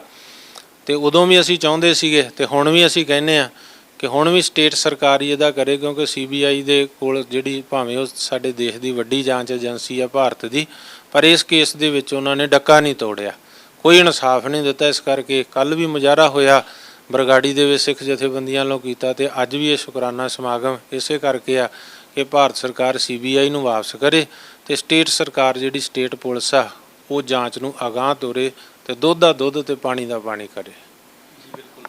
ਜਿਹੜਾ ਕਿ ਜਥੇਦਾਰ ਭਾਈ ਬਲਜੀਤ ਸਿੰਘ ਜੀ ਦਾਦੂਵਾਲ ਸਾਹਿਬ ਨੇ ਸਾਨੂੰ ਸ਼ੁਰੂ ਤੋਂ ਲੈ ਕੇ ਹੁਣ ਤੱਕ ਜਿਵੇਂ ਜਿਵੇਂ ਸਰੂਪ ਚੋਰੀ ਹੋਏ, ਕਿਸ ਜਿਹੜਾ ਕਿ ਗੰਦੀ ਇੱਕ ਮਨਸ਼ਾ ਤਹਿਤ ਸ੍ਰੀ ਗੁਰੂ ਗ੍ਰੰਥ ਸਾਹਿਬ ਜੀ ਦੇ ਜਿਹੜੇ ਸਰੂਪ ਹੈ ਉਹ ਚੋਰੀ ਕੀਤੇ, ਬਲਾਤਕਾਰੀ ਕਾਤਲ ਗੁਰਮੀਤ ਰਾਮ ਰਹੀਮ ਦੇ ਜਿਹੜੇ ਕਿ ਪੈਰੋਕਾਰਾਂ ਨੇ, ਔਰ ਅੰਤ ਨੂੰ ਜਿਹੜਾ ਕਿ 2 ਸਿੱਖਾਂ ਦੀ ਸ਼ਹੀਦੀ ਜਿਹੜੀ ਆ ਉਹ ਪੰਜਾਬ ਪੁਲਿਸ ਦੇ ਜਿਹੜਾ ਕਿ ਮੁਲਾਜ਼ਮਾਂ ਵੱਲੋਂ ਅਣਪਛਾਤੀ ਪੁਲਿਸ ਜਿਹਨੂੰ ਉਸ ਵਕਤ ਦੀ ਸਰਕਾਰ ਨੇ ਦੱਸਿਆ ਉਹਨਾਂ ਵੱਲੋਂ ਕੀਤੀ ਗਈ ਆ।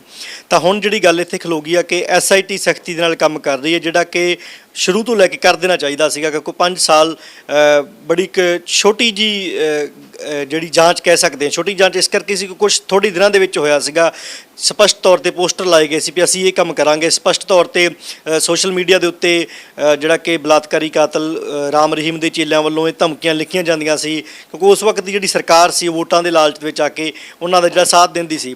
ਜਥੇਦਾਰ ਜੀ, ਬਲਾਤਕਾਰੀ ਗੁਰਮੀਤ ਰਾਮ ਰਹੀਮ ਇਹਦੇ 'ਚ ਜਿਹੜਾ ਕਿ ਨਾਮਜ਼ਦ ਹੋ ਚੁੱਕਿਆ, ਬੇਸ਼ੱਕ ਬੇਅਦਬੀਆਂ 2015 'ਚ ਹੋਈਆਂ, ਪਰ ਤੁਹਾਡਾ ਤੇ ਗੁਰਮੀਤ ਰਾਮ ਰਹੀਮ ਦਾ ਜਿਹੜਾ ਆਪਸੀ ਆਮਣਾ ਸਾਹਮਣਾ ਉਹ ਸਿੱਖ ਮਸਲਾ ਨੂੰ ਲੈ ਕੇ ਆ, ਕੋਈ ਮੁੱਦਾ ਜ਼ਮੀਨ ਦਾ ਕੋਈ ਹੋਰ ਨਹੀਂਗਾ, ਉਹ ਸ਼ੁਰੂ ਤੋਂ ਲੈ ਕੇ ਆ। ਤਾਂ ਤੁਹਾਨੂੰ ਕੀ ਲੱਗਦਾ ਅੱਜ ਹੋਰ ਕੋਈ ਬਹੁਤੇ ਕਿ ਕੋਈ ਵੀ ਆਗੂ ਅੱਜ ਇਸ ਸ਼ੁਕਰਾਨਾ ਸਮਾਗਮ ਦੇ ਵਿੱਚ ਵੀ ਨਹੀਂ ਪਹੁੰਚਿਆ?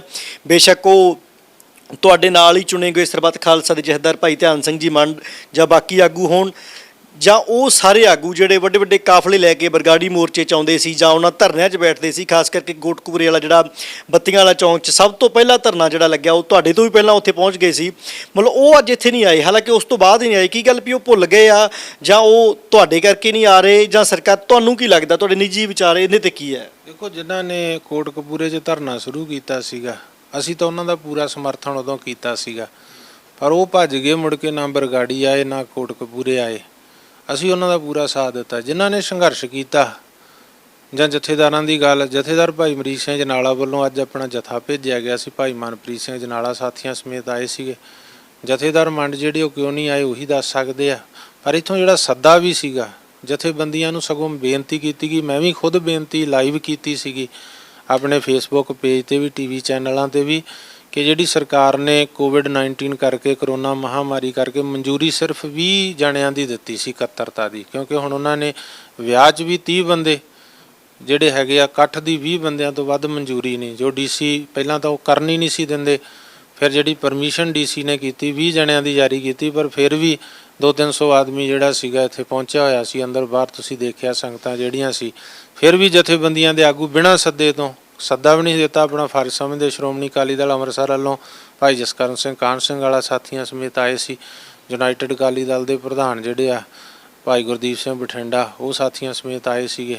ਹੋਰ ਸੰਤ ਮਹਾਂਪੁਰਸ਼ ਵੀ ਕਈ ਆਏ ਸੀ, ਬਾਬਾ ਪ੍ਰਦੀਪ ਸਿੰਘ ਚਾਂਦਪੁਰਾ, ਪੰਥਕ ਸੇਵਾ ਲਹਿਰ ਦਾਦੂ ਸਾਹਿਬ, ਬਾਬਾ ਬੂਟਾ ਸਿੰਘ ਜੋਧਪੁਰੀ ਜਿਨ੍ਹਾਂ ਨੇ ਜੋਧਪੁਰ ਜੇਲ੍ਹ 5 ਸਾਲ ਧਰਮ ਯੁੱਧ ਮੋਰਚੇ ਦੌਰਾਨ ਕੱਟੀ ਆ, ਤੇ ਹੋਰ ਸੰਗਤਾਂ, ਦਮਦਮੀ ਟਕਸਾਲ ਦੇ ਵਿਦਿਆਰਥੀ ਸਿੰਘਾਂ ਨੇ ਜਿਹੜੇ 5 ਪਿਆਰਿਆਂ 'ਚ ਸੇਵਾ ਨਿਭਾਉਂਦੇ ਸਾਡੇ ਨਾਲ, ਉਹਨਾਂ ਨੇ ਅਖੰਡ ਪਾਠ ਸਾਹਿਬ ਦੀ ਸੇਵਾ ਕੀਤੀ ਆ। ਨਗਰ ਦੀਆਂ ਸੰਗਤਾਂ ਆਈਆਂ, ਇਹ ਖੁਦ ਬੇਨਤੀ ਕੀਤੀ, ਵੱਡਾ ਇਕੱਠ ਜੇਕਰ ਇਹ ਕੋਰੋਨਾ ਮਹਾਮਾਰੀ ਨਾ ਹੁੰਦੀ ਤਾਂ ਫਿਰ ਤਾਂ ਬਹੁਤ ਵੱਡਾ ਇਕੱਠ ਹੁੰਦਾ, ਪਰ ਅਸੀਂ ਖੁਦ ਬੇਨਤੀ ਕੀਤੀ ਸੀਗੀ ਕਿ ਕੋਈ ਵੀ ਜਥੇਬੰਦੀ ਜਾਂ ਕੋਈ ਵੀ ਜਿਹੜਾ ਹੈਗਾ ਸੰਗਤ ਉਹ ਘਰਾਂ 'ਚੋਂ ਅਰਦਾਸ ਵਿੱਚ ਸ਼ਾਮਲ ਹੋਣ, ਸੰਸਾਰ ਭਰ 'ਚੋਂ।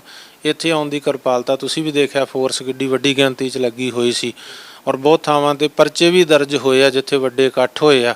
ਸਰਕਾਰੀ ਸਮਾਗਮਾਂ ਦੇ ਵਿੱਚ ਵੀ ਜਿਹੜੇ ਹੈਗਾ ਉਹ ਪਰਚੇ ਦਰਜ ਹੋਏ ਆ ਇਸ ਕਾਨੂੰਨੀ ਉਲੰਘਣਾ ਦੇ, ਤੇ ਇਸ ਕਾਰਨ ਕਰਕੇ ਅਸੀਂ ਨਹੀਂ ਸੀ ਚਾਹੁੰਦੇ ਕਿਸੇ ਤੇ ਇੱਦਾਂ ਪਰਚਾ ਦਰਜ ਹੋਵੇ, ਤਾਂ ਹੀ ਅਸੀਂ ਬੇਨਤੀ ਕੀਤੀ ਸੀ, ਤੇ ਤਾਂ ਹੀ ਮੈਂ ਸਮਝਦਾ ਕਿ ਉਹ ਜਥੇਬੰਦੀਆਂ ਵੱਡੀ ਗਿਣਤੀ 'ਚ ਨਹੀਂ ਆ ਸਕੀਆਂ, ਪਰ ਫਿਰ ਵੀ ਜਿਹੜੇ ਸੰਘਰਸ਼ ਕਰਨ ਵਾਲੇ ਇਲਾਕੇ ਦੇ ਸਿੰਘ ਸੀਗੇ, ਬਰਗਾੜੀ ਮੋਰਚੇ ਜਿਨ੍ਹਾਂ ਸਾਥ ਦਿੱਤਾ, ਉਹ ਫਿਰ ਵੀ ਸਾਰੇ ਜਿਹੜੇ ਸੀਗੇ ਇੱਥੇ ਅੱਜ ਦੇ ਇਸ ਅਰਦਾਸ ਸਮਾਗਮ ਦੇ ਵਿੱਚ ਸਾਰੇ ਆਏ ਹੋਏ ਸੀਗੇ। ਮੈਂ ਬੇਨਤੀ ਇਹੀ ਕਰਨੀ ਚਾਹੁੰਦਾ ਕਿ ਇਨਸਾਫ ਵਾਸਤੇ ਅਸੀਂ ਇਹ ਜਿਹੜਾ ਸੌਦਾ ਸਾਧ ਜਿਹੜਾ ਹੈਗਾ ਨਾਮਜ਼ਦ ਹੋ ਗਿਆ, ਹੁਣ ਪੰਜਾਬ ਸਰਕਾਰ ਜਾਂ ਪੰਜਾਬ ਪੁਲਿਸ ਦੀਆਂ ਬ੍ਰੇਕਾਂ ਨਹੀਂ ਲੱਗਣੀਆਂ ਚਾਹੀਦੀਆਂ, ਇਹ ਜਾਂਚ ਇੱਥੇ ਨਹੀਂ ਰੁਕਣੀ ਚਾਹੀਦੀ ਵੀ ਇਹਨਾਂ ਤੇ ਸਮੇਟ ਦਿਓ, ਸਾਰੇ ਕੱਢਣੇ ਚਾਹੀਦੇ ਆ। ਸੌਦਾ ਸਾਧ ਨੂੰ ਲਿਆ ਕੇ ਇੱਥੇ CA ਸਟਾਫ 'ਚ ਉਹਦੀ ਪੁੱਛਗਿੱਛ ਹੋਣੀ ਚਾਹੀਦੀ ਹੈ। ਸਾਡੇ ਸਿੱਖ ਨੌਜਵਾਨਾਂ ਨੂੰ ਤਾਂ ਜੀ ਤੁਸੀਂ ਦੇਖ ਰਹੇ ਆ, ਖਾਲਿਸਤਾਨ ਦੇ ਨਾਂ 'ਤੇ, ਰੈਫਰੈਂਡਮ ਦੇ ਨਾਂ 'ਤੇ ਕਿੰਨੇ ਨੌਜਵਾਨਾਂ ਨੂੰ ਗ੍ਰਿਫਤਾਰ ਕਰਕੇ ਹਰਾਸਮੈਂਟ ਕੀਤਾ ਜਾ ਰਿਹਾ।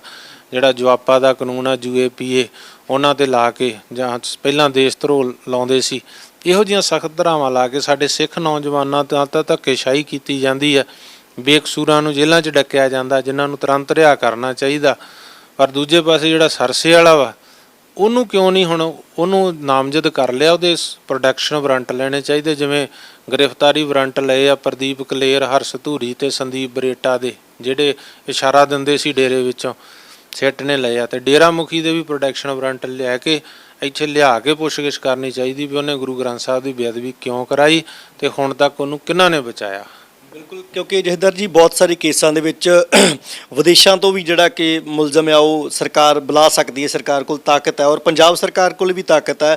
ਜੇ ਸਿਆਸੀ ਲੀਡਰ ਚਾਹੁਣ ਜਾਂ ਜਿਹੜੇ ਮੌਜੂਦਾ ਮੁੱਖ ਮੰਤਰੀ ਨੇ ਜਾਂ ਸਾਬਕਾ ਕੋਈ ਵੀ ਵੱਡੇ ਲੀਡਰ ਚਾਹੁਣ ਤਾਂ ਸੱਦ ਸਕਦੇ ਨੇ। ਤਾਂ ਕੀ ਤੁਹਾਨੂੰ ਲੱਗਦਾ ਵੀ ਆਉਣ ਵਾਲੇ ਸਮੇਂ 'ਚ ਬਲਾਤਕਾਰੀ ਰਾਮ ਰਹੀਮ ਨੂੰ ਇੱਥੇ ਸੱਦਿਆ ਜਾਏਗਾ, ਜਾਂ ਉਹੀ ਵੋਟ ਬੈਂਕ ਤਾਂ ਹਰ ਇੱਕ ਪਾਰਟੀ ਨੂੰ ਚਾਹੀਦਾ ਹੁੰਦਾ, ਹੁਣ ਵਾਲਿਆਂ ਨੂੰ ਵੀ ਪਹਿਲਾਂ ਵਾਲਿਆਂ ਨੂੰ, ਜਾਂ ਉਸ ਗੱਲ ਨੂੰ ਸਾਹਮਣੇ ਰੱਖਦਿਆਂ ਹੋਏ ਸ਼ਾਇਦ ਇਗਨੋਰ ਕਰ ਦੇਣ ਵੀ ਥੱਲੜਿਆਂ ਨੂੰ ਹੀ ਵਿੱਚ ਨਾਮਜ਼ਦ ਰੱਖਣ, ਉਹਨੂੰ ਸਾਈਡ ਤੇ ਕਰ ਦੇਣ, ਜਾਂ ਲਿਆਂਦਾ ਜਾਊਗਾ ਜਾਂ ਨਹੀਂ? ਅਸੀਂ ਪਹਿਲਾਂ ਤੋਂ ਹੀ ਕਹਿੰਦੇ ਹਾਂ ਵੀ ਇਹ 'ਚ ਸਿਆਸਤ ਨਹੀਂ, ਇਹ ਸਾਡੀਆਂ ਸਿੱਖ ਭਾਵਨਾਵਾਂ ਨਾਲ ਜੁੜਿਆ ਮਸਲਾ, ਬੜਾ ਸੈਂਸਿਟਿਵ ਮਸਲਾ। ਇਹਦੇ ਤੇ ਰਾਜਨੀਤੀ ਨਹੀਂ ਹੋਣੀ ਚਾਹੀਦੀ, ਨਾ ਕਾਂਗਰਸ ਕਰੇ, ਨਾ ਅਕਾਲੀ ਦਲ, ਬੀਜੇਪੀ, ਨਾ ਆਮ ਪਾਰਟੀ, ਨਾ ਕੋਈ ਹੋਰ। ਜਿਹੜਾ ਵੀ ਰਾਜਨੀਤੀ ਕਰੂਗਾ ਉਹ ਗੁਰੂ ਦੀ ਕਰੋਪੀ ਦਾ ਸ਼ਿਕਾਰ ਹੋਊਗਾ। ਇਸ ਕਰਕੇ ਤੇ ਸਿਆਸਤ ਨਹੀਂ ਕਰਨੀ ਚਾਹੀਦੀ, ਇਨਸਾਫ ਦੇਣਾ ਚਾਹੀਦਾ, ਸੌਦਾ ਸਾਧ ਨੂੰ ਲਿਆਉਣਾ ਚਾਹੀਦਾ। ਜੇ ਉਹਨੂੰ ਨਾਮਜ਼ਦ ਕੀਤਾ ਗਿਆ ਤੇ ਉਹਨੂੰ ਇੱਥੇ ਲਿਆਉਣਾ ਚਾਹੀਦਾ। ਉਹਦੇ ਵਾਸਤੇ ਹੀ ਅਸੀਂ ਆ ਜਿਹੜੇ ਫੰਕਸ਼ਨ ਛੋਟੇ ਛੋਟੇ ਕਰ ਰਹੇ ਹਾਂ, ਇਹ ਪ੍ਰੈਸ਼ਰ ਬਿਲਡ ਕਰਨ ਵਾਸਤੇ ਹੀ ਆ। ਕਰੋਨਾ ਮਹਾਮਾਰੀ ਦੇ ਦਿਸ਼ਾ ਨਿਰਦੇਸ਼ਾਂ ਤੇ ਅਸੀਂ ਜਿਹੜਾ ਹੈਗਾ ਡਾਕਟਰੀ ਦਿਸ਼ਾ ਨਿਰਦੇਸ਼ਾਂ ਤੇ ਸਾਰੀ ਕਾਰਵਾਈ ਕਰ ਰਹੇ ਹਾਂ। ਜਦੋਂ ਲੋਕਡਾਊਨ ਖੁੱਲ੍ਹ ਜਾਂਦਾ ਫਿਰ ਇਹ ਸੰਘਰਸ਼ ਵੱਡਾ ਰੂਪ ਅਖਤਿਆਰ ਕਰੂਗਾ ਜੇ ਸਰਕਾਰ ਕੋਈ ਢਿੱਲ ਦਿਖਾਊਗੀ ਤਾਂ। ਪਰ ਜਿੱਥੋਂ ਤੱਕ ਲੱਗਦਾ ਜੇ ਸਰਕਾਰ ਨੇ ਦੋਸ਼ੀ ਫੜੇ ਆ, ਸੌਦਾ ਸਾਧ ਨਾਮਜ਼ਦ ਕੀਤਾ, ਤੇ ਸਾਨੂੰ ਲੱਗਦਾ ਕਿ ਮੌਜੂਦਾ ਪੰਜਾਬ ਸਰਕਾਰ ਜਿਹੜੀ ਆ ਉਹ ਇਨਸਾਫ ਦਊ। ਜੇਕਰ ਇਨਸਾਫ ਨਹੀਂ ਦਊ ਤਾਂ ਫਿਰ ਉਹਨਾਂ ਦੇ ਹਾਲਾਤ ਵੀ ਜਿਹੜੇ ਆ ਮੈਂ ਸਮਝਦਾ ਬਾਦਲਾਂ ਵਾਲੇ ਹੀ ਹੋਣਗੇ। ਜਥੇਦਾਰ ਜੀ, ਇੱਕ ਪਿਛਲੇ ਦਿਨੀ ਇੱਕ ਡੇਰੇ ਦਾ ਪੈਰੋਕਾਰ ਸੀ, ਉਹਦੇ ਵੱਲੋਂ ਵੀਡੀਓ ਪ੍ਰੈਸ ਕਾਨਫਰੰਸ ਕੀਤੀ ਗਈ ਵੀ ਸਾਨੂੰ ਨਜਾਇਜ਼ ਜਿਹੜਾ ਫਸਾਇਆ ਜਾ ਰਿਹਾ, ਮੇਰਾ ਇਹਦੇ 'ਚ ਕੋਈ ਜਿਹੜਾ ਕਿ ਹਿੱਸਾ ਨਹੀਂ ਗਾ, ਮੈਨੂੰ ਨਜਾਇਜ਼ ਫਸਾਇਆ ਜਾ ਰਿਹਾ। ਤੁਹਾਨੂੰ ਵੀ ਲੱਗਦਾ ਉਹਦੇ ਪਿੱਛੇ ਕੀ ਹੈ? ਉਹ ਕੁਛ SIT, ਕਿਉਂਕਿ ਪੁਲਿਸ ਕਈ ਵਾਰੀ ਕੁਛ ਨਜਾਇਜ਼ ਬੰਦਿਆਂ ਨੂੰ ਫਸਾ ਲੈਂਦੀ ਹੈ, ਤਾਂ ਕੀ ਉਹਦੇ ਪਿੱਛੇ ਕੋਈ ਪਲੈਨਿੰਗ ਹੈ ਉਹਨਾਂ ਦੀ ਵੀ ਇਸ ਤਰ੍ਹਾਂ ਕਹਿ ਕੇ ਆਪਦਾ ਬਚਾਅ ਕਰ ਲਓ?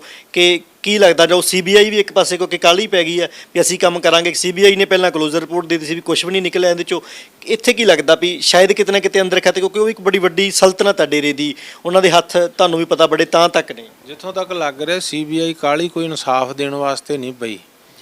CBI ਨੇ ਪਹਿਲਾਂ ਸੌਦਾ ਸਾਧ ਨੂੰ ਤਾਂ ਕੈਦ ਕਰਾਈ ਆ, ਜਿੱਥੇ ਤੱਕ ਸੌਦਾ ਸਾਧ ਦਾ ਮਸਲਾ। ਹੁਣ ਇਹਦੇ 'ਚ ਮਸਲਾ ਹੈਗਾ ਸੌਦਾ ਸਾਧ ਤੋਂ ਗਾਂਹ ਤੁਰਦਾ ਬਾਦਲ ਪਰਿਵਾਰ। ਬਾਦਲ ਪਰਿਵਾਰ ਸ਼ੁਰੂ ਤੋਂ ਕੇਂਦਰ ਦਾ ਜਿਹੜਾ ਉਹ ਰਿਹਾ ਵਾ ਗੁੱਡ ਬੁੱਕ ਦੇ ਵਿੱਚ, 5 ਵਾਰ ਚੀਫ ਮਿਨਿਸਟਰ ਬਣਿਆ ਉਹਨਾਂ ਦੀ ਗੁੱਡ ਬੁੱਕ ਦੇ ਕਾਰਨ। ਤੇ ਇਸ ਕਾਰਨ ਉਹ ਨਹੀਂ ਚਾਹੁੰਦੇ ਕਿ ਪ੍ਰਕਾਸ਼ ਸਿੰਘ ਬਾਦਲ ਜਿਹੜਾ ਹੈਗਾ ਉਹ ਇਸ ਦੇ ਵਿੱਚ ਲਪੇਟਿਆ ਜਾਵੇ, ਜੋ ਉਹਨੇ ਗੁਨਾਹ ਕੀਤੇ ਉਹ ਸਾਹਮਣੇ ਆਉਣ। ਹੁਣ ਜਿਹੜਾ CBI ਹੈ ਉਹ ਲੱਗਦਾ ਵੀ ਅਕਾਲੀ ਦਲ, ਬਾਦਲ ਤੇ BJP, ਕਿਉਂਕਿ ਭਾਈਵਾਲ ਸੈਂਟਰ 'ਚ ਮਿਨਿਸਟਰ ਆ ਬਾਦਲ ਪਰਿਵਾਰ ਦੀ ਨਹੁੰ ਜਿਹੜੀ ਆ, ਬਾਦਲ, BJP, CBI ਤੇ ਡੇਰਾ, ਇਹ ਰਲ ਗਏ ਆ। ਇਹਨਾਂ ਦੇ ਰਲਣ ਕਰਕੇ ਹੁਣ ਜਿਹੜਾ ਹੈਗਾ ਉਹ ਜਾਂਚ 'ਚ ਰੁਕਾਵਟ ਖੜੀ ਕਰ ਰਹੇ ਆ। ਹੁਣ ਇੱਥੇ ਬਾਦਲ ਪਰਿਵਾਰ ਸਿੱਧੇ ਤੌਰ ਤੇ ਫਸਦਾ ਜੇਕਰ ਇਹਦੀ ਜਾਂਚ ਸਹੀ ਹੁੰਦੀ ਹੈ ਤਾਂ ਹੀ CBI ਨੇ ਆਪਣਾ ਪੁਰਾਣਾ ਵਕੀਲ RK ਹੰਡਾ, ਜਿਹੜਾ ਪੁਰਾਣਾ ਵਕੀਲ ਉਹਨਾਂ ਦਾ ਕਈ ਦਹਾਕੇ ਉਹਨੇ ਕੰਮ ਕੀਤਾ, ਉਹ ਡੇਰੇ ਵਾਲਿਆਂ ਨੂੰ ਕਰਕੇ ਦਿੱਤਾ। ਤੇ ਹੁਣ ਤਰ੍ਹਾਂ ਤਰ੍ਹਾਂ ਦੀਆਂ ਗੱਲਾਂ, ਜਿਵੇਂ ਹੁਣ ਇਹ ਵੀਰਪਾਲ ਕੌਰ ਆ ਬਰਗਾੜੀ ਦੀ ਬਠਿੰਡੇ ਵਿਆਹੀ, ਉਦੋਂ ਮਨੁੱਖੀ ਬੰਬ ਵੀ ਬਣੀ ਸੀ, ਅਖਬਾਰਾਂ 'ਚ ਆਇਆ ਸੀ ਵੀ ਇਹ ਮਨੁੱਖੀ ਬੰਬ ਆ। ਉਹਨੇ ਵੀ ਬਿਆਨ ਜਾਰੀ ਕੀਤਾ ਕਿ ਸ਼ਸ਼ੀ ਕਾਂਤ ਨੇ ਕਿਹਾ ਸੀਗਾ ਜਿਹੜੀ ਪੁਸ਼ਾਕ ਆ ਜਿਹੜੀ ਸਵਾਂਗ ਰਚਣ ਵਾਲੀ ਉਹ ਸੁਖਬੀਰ ਬਾਦਲ ਨੇ ਸਵਾ ਕੇ ਭੇਜੀ ਆ। ਉਹ ਵੀਰਪਾਲ ਕੌਰ ਵੀ ਇਹ ਬਿਆਨ ਦੇ ਰਹੀ ਆ ਕਿ ਰਾਜਨੀਤਿਕ ਵਿੰਗ ਦਾ ਰੌਲਾ ਪੈ ਗਿਆ, ਹਨੀਪ੍ਰੀਤ ਦਾ ਰੌਲਾ ਪੈ ਗਿਆ, ਅੰਦਰ ਉਹ ਡੇਰੇ ਵਾਲੇ ਨੂੰ ਮਾਰ ਕੇ ਗੱਦੀ ਤੇ ਹੋਣਾ ਚਾਹੁੰਦੇ। ਇਹ ਸਾਰਾ ਕੁਝ ਜਿਹੜੀ ਪਾਪ ਦੀ ਲੰਕਾ ਖੜੀ ਕੀਤੀ ਸੀ ਨਾ, ਲੋਕਾਂ ਨੂੰ ਆਪਣਾ ਲੁੱਟ ਕੇ ਪਖੰਡ ਦਾ ਡੇਰਾ ਬਣਾਇਆ ਸੀ। ਮੈਂ ਸਮਝਦਾ ਵੀ ਅੱਜ ਉਹ ਪਾਪ ਦੀ ਲੰਕਾ ਢਹਿ ਢੇਰੀ ਹੋ ਰਹੀ ਹੈ, ਇਹਨਾਂ ਦਾ ਸੱਚ ਸਾਹਮਣੇ ਆ ਰਿਹਾ ਵਾ। ਤੇ ਹੁਣ ਤਰ੍ਹਾਂ ਤਰ੍ਹਾਂ ਦੀਆਂ ਚੀਕਾਂ ਮਾਰ ਰਹੇ, ਕਿਉਂਕਿ ਗੁਨਾਹ ਜਿਹੜੇ ਇਹਨਾਂ ਦੇ ਬੋਲ ਰਹੇ ਆ ਤੇ ਇਦਾਂ ਦੀਆਂ ਪ੍ਰੈਸ ਕਾਨਫਰੰਸਾਂ ਕਰਕੇ ਬਚਣਾ ਚਾਹੁੰਦੇ ਆ। ਹੁਣ ਸਿਆਲ ਦੇ ਪਾਲੇ ਦਾ ਕੋਈ ਝੰਬਿਆ ਹੋਇਆ ਤਾਂ ਹੀਟਰ ਸੇਕ ਕੇ, ਅੱਗ ਸੇਕ ਕੇ, ਰਜਾਈ ਕੰਬਲ ਲੈ ਕੇ ਪਾਲਾ ਦੂਰ ਕਰ ਲੂ। ਜਿਹਦਾ ਸਰਦੀ ਨਾਲ ਦੰਦੋੜਕਾ ਵੱਜਦਾ, ਕਾਂਬਾ ਛਿੜਦਾ, ਉਹ ਤਾਂ ਅੱਗ ਨਾਲ, ਰਜਾਈ ਨਾਲ, ਕੰਬਲ ਨਾਲ ਦੂਰ ਹੋ ਜੂ। ਪਰ ਜਿਨ੍ਹਾਂ ਲੋਕਾਂ ਨੂੰ ਪਾਪਾਂ ਦਾ ਕਾਂਬਾ ਛਿੜਦਾ ਉਹ ਤਾਂ 7 ਰਜਾਈਆਂ ਦੀ ਤਹਿ 'ਚ ਪਏ ਵੀ ਕੰਬਦੇ ਆ। ਹੁਣ ਇਹਨਾਂ ਦਾ ਪਾਪਾਂ ਦਾ ਕਾਂਬਾ ਛਿੜਿਆ, ਡੇਰੇ ਵਾਲਿਆਂ ਦਾ ਵੀ ਤੇ ਬਾਦਲਾਂ। ਤਾਂ ਹੀ ਹੁਣ ਸੁਖਬੀਰ ਬਾਦਲ ਨੇ 15 ਦਿਨ ਦਾ ਦੌਰਾ ਹੀ ਰੱਦ ਕਰਤਾ ਬਾਹਰ ਦਾ। ਜਿਉਂ ਦਾ ਪੁਸ਼ਾਕ ਦਾ ਰੌਲਾ ਪਿਆ, ਉਹਨੇ 15 ਦਿਨ ਦੇ ਪ੍ਰੋਗਰਾਮ ਹੀ ਰੱਦ ਕਰਤੇ ਵੀ ਪੰਜਾਬ 'ਚ ਕਿਤੇ ਨਹੀਂ ਜਾਣਾ, ਕਿ ਕਿਤੇ ਲੋਕਾਂ ਦੇ ਰੋਹ ਦਾ ਸਾਹਮਣਾ ਨਾ ਕਰਨਾ ਪੈ ਜੀ। ਸੋ ਇਸ ਕਰਕੇ ਮੈਂ ਸਮਝਦਾ ਕਿ ਬਚਣ ਵਾਸਤੇ ਸਾਰੀਆਂ ਚੀਕਾਂ ਜਿਹੜੀਆਂ ਇਹਨਾਂ ਵੱਲੋਂ ਮਾਰੀਆਂ ਜਾ ਰਹੀਆਂ ਨੇ। ਗੁਨਾਹਗਾਰ ਇਹ ਹੈਗੇ ਆ, ਬਹੁਤ ਵੱਡੇ ਗੁਨਾਹ ਇਹਨਾਂ ਨੇ ਡੇਰੇ ਵਾਲਿਆਂ ਨੇ ਕੀਤੇ ਆ। ਬੇਅਦਬੀ ਵੀ ਕੀਤੀ ਆ, ਸਾਡੇ ਸਿੱਖ ਨੌਜਵਾਨਾਂ ਦੇ ਵੀ ਕਤਲ ਕੀਤੇ ਆ। ਕੱਲ੍ਹ ਨੂੰ ਹੀ ਭਾਈ ਹਰਮੰਦਰ ਸਿੰਘ ਡੱਬਵਾਲੀ ਦੀ ਵਰਸੀ ਆ। ਡੱਬਵਾਲੀ ਦੇ ਵਿੱਚ ਜਿਹੜਾ ਡੇਰੇ ਵਾਲਿਆਂ ਨੇ ਸ਼ਹੀਦ ਕੀਤਾ ਸੀ, ਕਮਲਜੀਤ ਸਿੰਘ ਸਨਾਮ ਸ਼ਹੀਦ ਕੀਤਾ, ਬਲਕਾਰ ਸਿੰਘ ਜਾਮਾ ਰਾਏ ਬੰਬੇ ਸ਼ਹੀਦ ਕੀਤਾ, ਫਿਰ ਗੁਰਦੀਪ ਸਿੰਘ ਮਨਸੂਰ ਦੇਵਾ ਸ਼ਹੀਦ ਹੋਇਆ ਸੀਗਾ। ਅਕਾਲ ਤਖਤ ਦੇ ਹੁਕਮਨਾਮੇ ਤੇ ਪਹਿਰਾ ਦਿੰਦਿਆਂ ਉਹਨਾਂ ਦੀ ਚੋਰ ਚਰਚਾ ਰੋਕਣ ਗਿਆ, ਪੁਲਿਸ ਦੀ ਰਬੜ ਦੀ ਗੋਲੀ ਦਾ ਸ਼ਿਕਾਰ ਹੋਇਆ, ਇਨਫੈਕਸ਼ਨ ਹੋਈ ਤੇ ਫਿਰ ਉਹ ਚੜ੍ਹਾਈ ਕਰ ਗਿਆ ਸੀਗਾ। ਸੋ ਐਡੀਆਂ ਕੀਮਤੀ ਜਾਨਾਂ ਗਈਆਂ ਇਹਨਾਂ ਕਰਕੇ। ਫਿਰ ਇਹਦੇ ਡੇਰੇ ਦੇ ਪੈਰੋਕਾਰ ਹੀ 50 ਦੇ ਕਰੀਬ, 10 ਸਰਸੇ, 40 ਪੰਚਕੂਲੇ, ਤੇ ਇਹਨਾਂ ਦੇ ਪਾਪ ਗੁਨਾਹ ਬਹੁਤ ਵੱਡੇ ਵੱਡੇ ਆ। ਪਖੰਡ ਦਾ ਡੇਰਾ, ਪਖੰਡ ਦੀ ਲੰਕਾ। ਤਾਂ ਹੀ 1996-97 ਤੋਂ ਮੈਂ ਇਹਨਾਂ ਨਾਲ ਇਹਨਾਂ ਦੇ ਪਖੰਡਵਾਦ ਦੇ ਖਿਲਾਫ ਲੜਦਾ ਆ ਰਿਹਾ। ਬਥੇਰੇ ਮੁਕੱਦਮੇ ਇਹਨਾਂ ਨੇ ਕੀਤੇ, ਬਥੇਰੀਆਂ ਜੇਲ੍ਹਾਂ ਕੀਤੀਆਂ, ਪਰ ਆਪਾਂ ਸੰਘਰਸ਼ ਜਾਰੀ ਰੱਖਿਆ। ਗੁਰੂ ਦੀ ਕਿਰਪਾ, ਪੰਥ ਦੇ ਸਹਿਯੋਗ ਨਾਲ ਸੰਗਤਾਂ ਨੇ ਬਹੁਤ ਭਾਰੀ ਸਹਿਯੋਗ ਦਿੱਤਾ ਤੇ ਰੜੇ ਮੈਦਾਨ ਵਿੱਚ ਬਹਿ ਕੇ ਇੱਕ ਵੱਡੀ ਸਲਤਨਤ ਦੇ ਨਾਲ ਟੱਕਰ ਲਾਈ। ਤੇ ਅੱਜ ਤੁਹਾਡੇ ਸਾਹਮਣੇ ਆ, ਅਸੀਂ ਗੁਰੂ ਦੀਆਂ ਸੰਗਤਾਂ 'ਚ ਵਿਚਰ ਰਹੇ ਹਾਂ ਤੇ ਉਹ ਵੱਡੀ ਸਲਤਨਤ ਦਾ ਮਾਰਕ ਡੇਰਾ ਸਿਰਸਾ ਮੁਖੀ ਪਖੰਡੀ ਅੱਜ ਸੁਨਾਰੀਆ ਦੀ ਜੇਲ੍ਹ ਵਿੱਚ ਬੈਠਾ ਚੱਕੀ ਪੀਸ ਰਿਹਾ। ਜਸਦਰ ਜੀ, ਇੱਕ ਤੁਸੀਂ ਗੱਲ ਵਾਰ-ਵਾਰ ਕਹੀ ਵੀ ਬਾਦਲ ਪਰਿਵਾਰ ਜਿਹੜਾ ਹੈਗਾ ਉਹ ਬਲਾਤਕਾਰੀ ਕਾਤਲ ਰਾਮ ਰਹੀਮ ਦੀ ਪੁਸ਼ਤ ਪਨਾਹੀ ਕਰਦਾ ਸੀ। ਇਹ ਗੱਲ ਸਪਸ਼ਟ ਸੀ ਵੀ ਵੋਟਾਂ ਦੇ ਲਾਲਚ ਦੇ ਵਿੱਚ ਸਿਆਸੀ ਪਾਰਟੀਆਂ ਕਰਦੀਆਂ। ਪਰ ਪਿਛਲੇ ਕੁਝ ਦਿਨਾਂ ਤੋਂ ਸੋਸ਼ਲ ਮੀਡੀਆ ਤੇ ਬਾਦਲ ਪਾਰਟੀ ਵੱਲੋਂ, ਅਕਾਲੀ ਦਲ ਵੱਲੋਂ ਇੱਕ ਗੱਲ ਕਹੀ ਜਾ ਰਹੀ ਹੈ ਵੀ ਜਿੰਨੇ ਬੇਅਦਬੀ ਕੀਤੀ ਉਹਦੇ ਪਰਿਵਾਰ ਦਾ ਕੱਖ ਨਾ ਰਵੇ। ਇਸ ਤਰ੍ਹਾਂ ਦੀਆਂ ਜਿਹੜੀਆਂ ਬੜੇ ਤਿੱਖੇ ਸ਼ਬਦ ਵਰਤੇ ਜਾ ਰਹੇ ਆ, ਤੁਹਾਨੂੰ ਕੀ ਲੱਗਦਾ ਉਹ ਉੱਥੇ ਉਹ ਸਪਸ਼ਟੀਕਰਨ ਦੇਣਾ ਚਾਹੁੰਦੇ ਆ ਜਾਂ ਉਹਨਾਂ ਨੇ ਬੇਅਦਬੀ ਨਹੀਂ ਕੀਤੀ ਹੋਊਗੀ? ਦੇਖੋ, ਉਹਨਾਂ ਦੀ ਜਿਹੜੀ ਦੋਸਤੀ ਉਹ ਤਾਂ ਸਾਹਮਣੇ ਦੇਖੋ, ਉਹਨਾਂ ਨੇ ਮਾਫੀਨਾਮਾ ਜਾਰੀ ਕਰਾਇਆ। ਫਿਰ 90-95 ਲੱਖ ਦੇ ਗੁਰੂ ਦੀ ਗੋਲਕ ਸ਼੍ਰੋਮਣੀ ਕਮੇਟੀ ਦਾ ਖਜ਼ਾਨਾ ਜਿਹੜਾ ਸੀ ਅਖਬਾਰਾਂ ਤੇ ਟੀਵੀ ਚੈਨਲ ਨੂੰ ਇਸ਼ਤਿਹਾਰ ਦਿੱਤੇ, ਇਹ ਮਾਫੀ ਸਹੀ ਹੈ, ਇਹਨੂੰ ਕੌਮ ਮੰਨੇ। ਕੌਮ ਨੇ ਫਿਰ ਨਹੀਂ ਮੰਨਿਆ। 16 ਅਕਤੂਬਰ ਨੂੰ ਮਾਫੀਨਾਮਾ ਵਾਪਸ ਲੈਣਾ ਪੈ ਗਿਆ, ਜਿਹੜਾ 24 ਸਤੰਬਰ 2015 ਨੂੰ ਦਿੱਤਾ ਸੀਗਾ। ਤੋ ਇਹਨਾਂ ਦੀ ਜਿਹੜੀ ਇਹ ਗਾਂਹ ਵੀ ਵਧਣ, ਜੇ ਉਹ ਕਹਿ ਰਹੇ ਨਾ ਜਿਨ੍ਹਾਂ ਬੇਅਦਬੀ ਕੀਤੀ ਕੱਖ ਨਾ ਰਹੇ, ਤਾਂ ਮੈਂ ਕਹਿਣਾ ਚਾਹੁੰਦਾ ਵੀ ਗਾਂਹ ਵੀ ਇਹਨਾਂ ਨੂੰ ਵੀ ਕਹਿਣਾ ਚਾਹੀਦਾ, ਪੰਥ ਵੀ ਕਹੇ ਵੀ ਜਿਨ੍ਹਾਂ ਬੇਅਦਬੀ ਕੀਤੀ ਉਹਨਾਂ ਦਾ ਕੱਖ ਨਾ ਰਹੇ, ਜਿਨ੍ਹਾਂ ਕਰਵਾਈ ਉਹਨਾਂ ਦਾ ਕੱਖ ਨਾ ਰਹੇ, ਜਿਨ੍ਹਾਂ ਨੇ ਬੇਅਦਬੀ ਕਰਨ ਵਾਲਿਆਂ ਨੂੰ ਬਚਾਇਆ ਉਹਨਾਂ ਦਾ ਕੱਖ ਨਾ ਰਹੇ, ਜਿਨ੍ਹਾਂ ਨੇ ਇਨਸਾਫ ਮੰਗਦੇ ਸਿੱਖਾਂ ਨੂੰ ਗੋਲੀਆਂ ਮਾਰੀਆਂ ਉਹਨਾਂ ਦਾ ਕੱਖ ਨਾ ਰਹੇ, ਜਿਨ੍ਹਾਂ ਨੇ ਬੇਕਸੂਰ ਸਿੱਖਾਂ ਨੂੰ ਜੇਲ੍ਹਾਂ 'ਚ ਡੱਕਿਆ ਉਹਨਾਂ ਦਾ ਕੱਖ ਨਾ ਰਹੇ। ਇਹ ਵੀ ਅਰਦਾਸ ਕਰਨੀ ਚਾਹੀਦੀ ਹੈ। ਸਿਰਫ ਆਪਣੀ ਸਿਆਸੀ ਜ਼ਮੀਨ ਤਲਾਸ਼ ਰਿਹਾ ਅਕਾਲੀ ਦਲ ਬਾਦਲ, ਪੈਰਾਂ ਥੱਲੋਂ ਜ਼ਮੀਨ ਖਿਸਕ ਚੁੱਕੀ ਆ, ਕੰਧਾਂ ਨਾਲ ਵੱਜਦੇ ਫਿਰਦੇ ਆ, ਤਾਂ ਇੱਦਾਂ ਦੇ ਜਿਹੜੇ ਹੈਗੇ ਆ ਉਹ ਮੁਹਾਵਰੇ ਜੇ ਬਣਾ ਕੇ ਲੋਕਾਂ 'ਚ ਜਾਣਾ ਚਾਹੁੰਦੇ ਆ। ਪਰ ਅੱਜ ਪੰਥ ਕੌਮ ਸਾਰਾ ਕੁਝ ਪਛਾਣਦੀ ਆ ਕਿ ਇਹਨਾਂ ਨੇ ਜੋ ਗੁਨਾਹ ਕੀਤੇ ਆ, ਪਾਪ ਬਾਦਲ ਪਰਿਵਾਰ ਨੇ, ਬਾਦਲ ਦਲ ਨੇ, ਉਹ ਸਾਰੇ ਸਾਹਮਣੇ ਆ ਇਹਨਾਂ ਦੇ।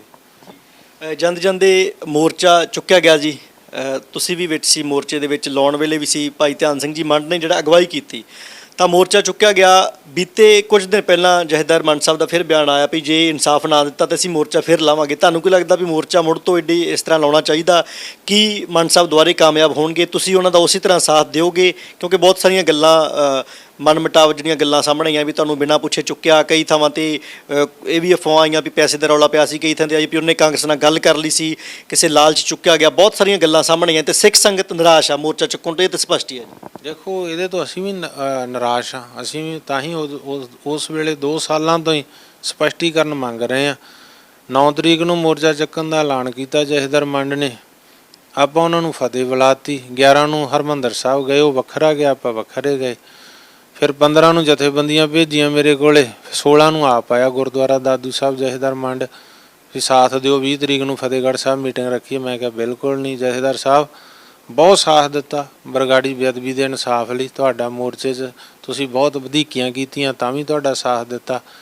ਅਸੀਂ ਸੰਗਤਾਂ ਦੇ ਸਹਿਯੋਗ ਨਾਲ ਕੋਲੋਂ ਖਰਚ ਕਰਕੇ ਅਸੀਂ ਜਾਂਦੇ ਰਹੇ ਹਾਂ। ਸਾਰਾ ਕੁਝ ਹੈ ਪੰਥ ਦਾ, ਸੰਗਤਾਂ ਦਾ, ਪਰ ਮੋਰਚੇ 'ਚੋਂ 10 ਰੁਪਈਏ ਨਹੀਂ ਲਏ ਕਿਸੇ ਨੇ ਵੀ ਦਿੱਤੇ। ਮੈਨੂੰ ਅੱਜ ਤੱਕ ਕੋਈ ਦੱਸ ਦੇ ਵੀ ਅਸੀਂ ਮੋਰਚੇ 'ਚੋਂ ਜਥੇਦਾਰ ਮੰਡ ਦੱਸ ਦੇ, ਜੇ ਉਹਨੇ ਦਿੱਤੇ ਵੀ ਅਸੀਂ ਵਾਪਸ ਕਰ ਦਿੱਤੇ ਉਹਨੂੰ।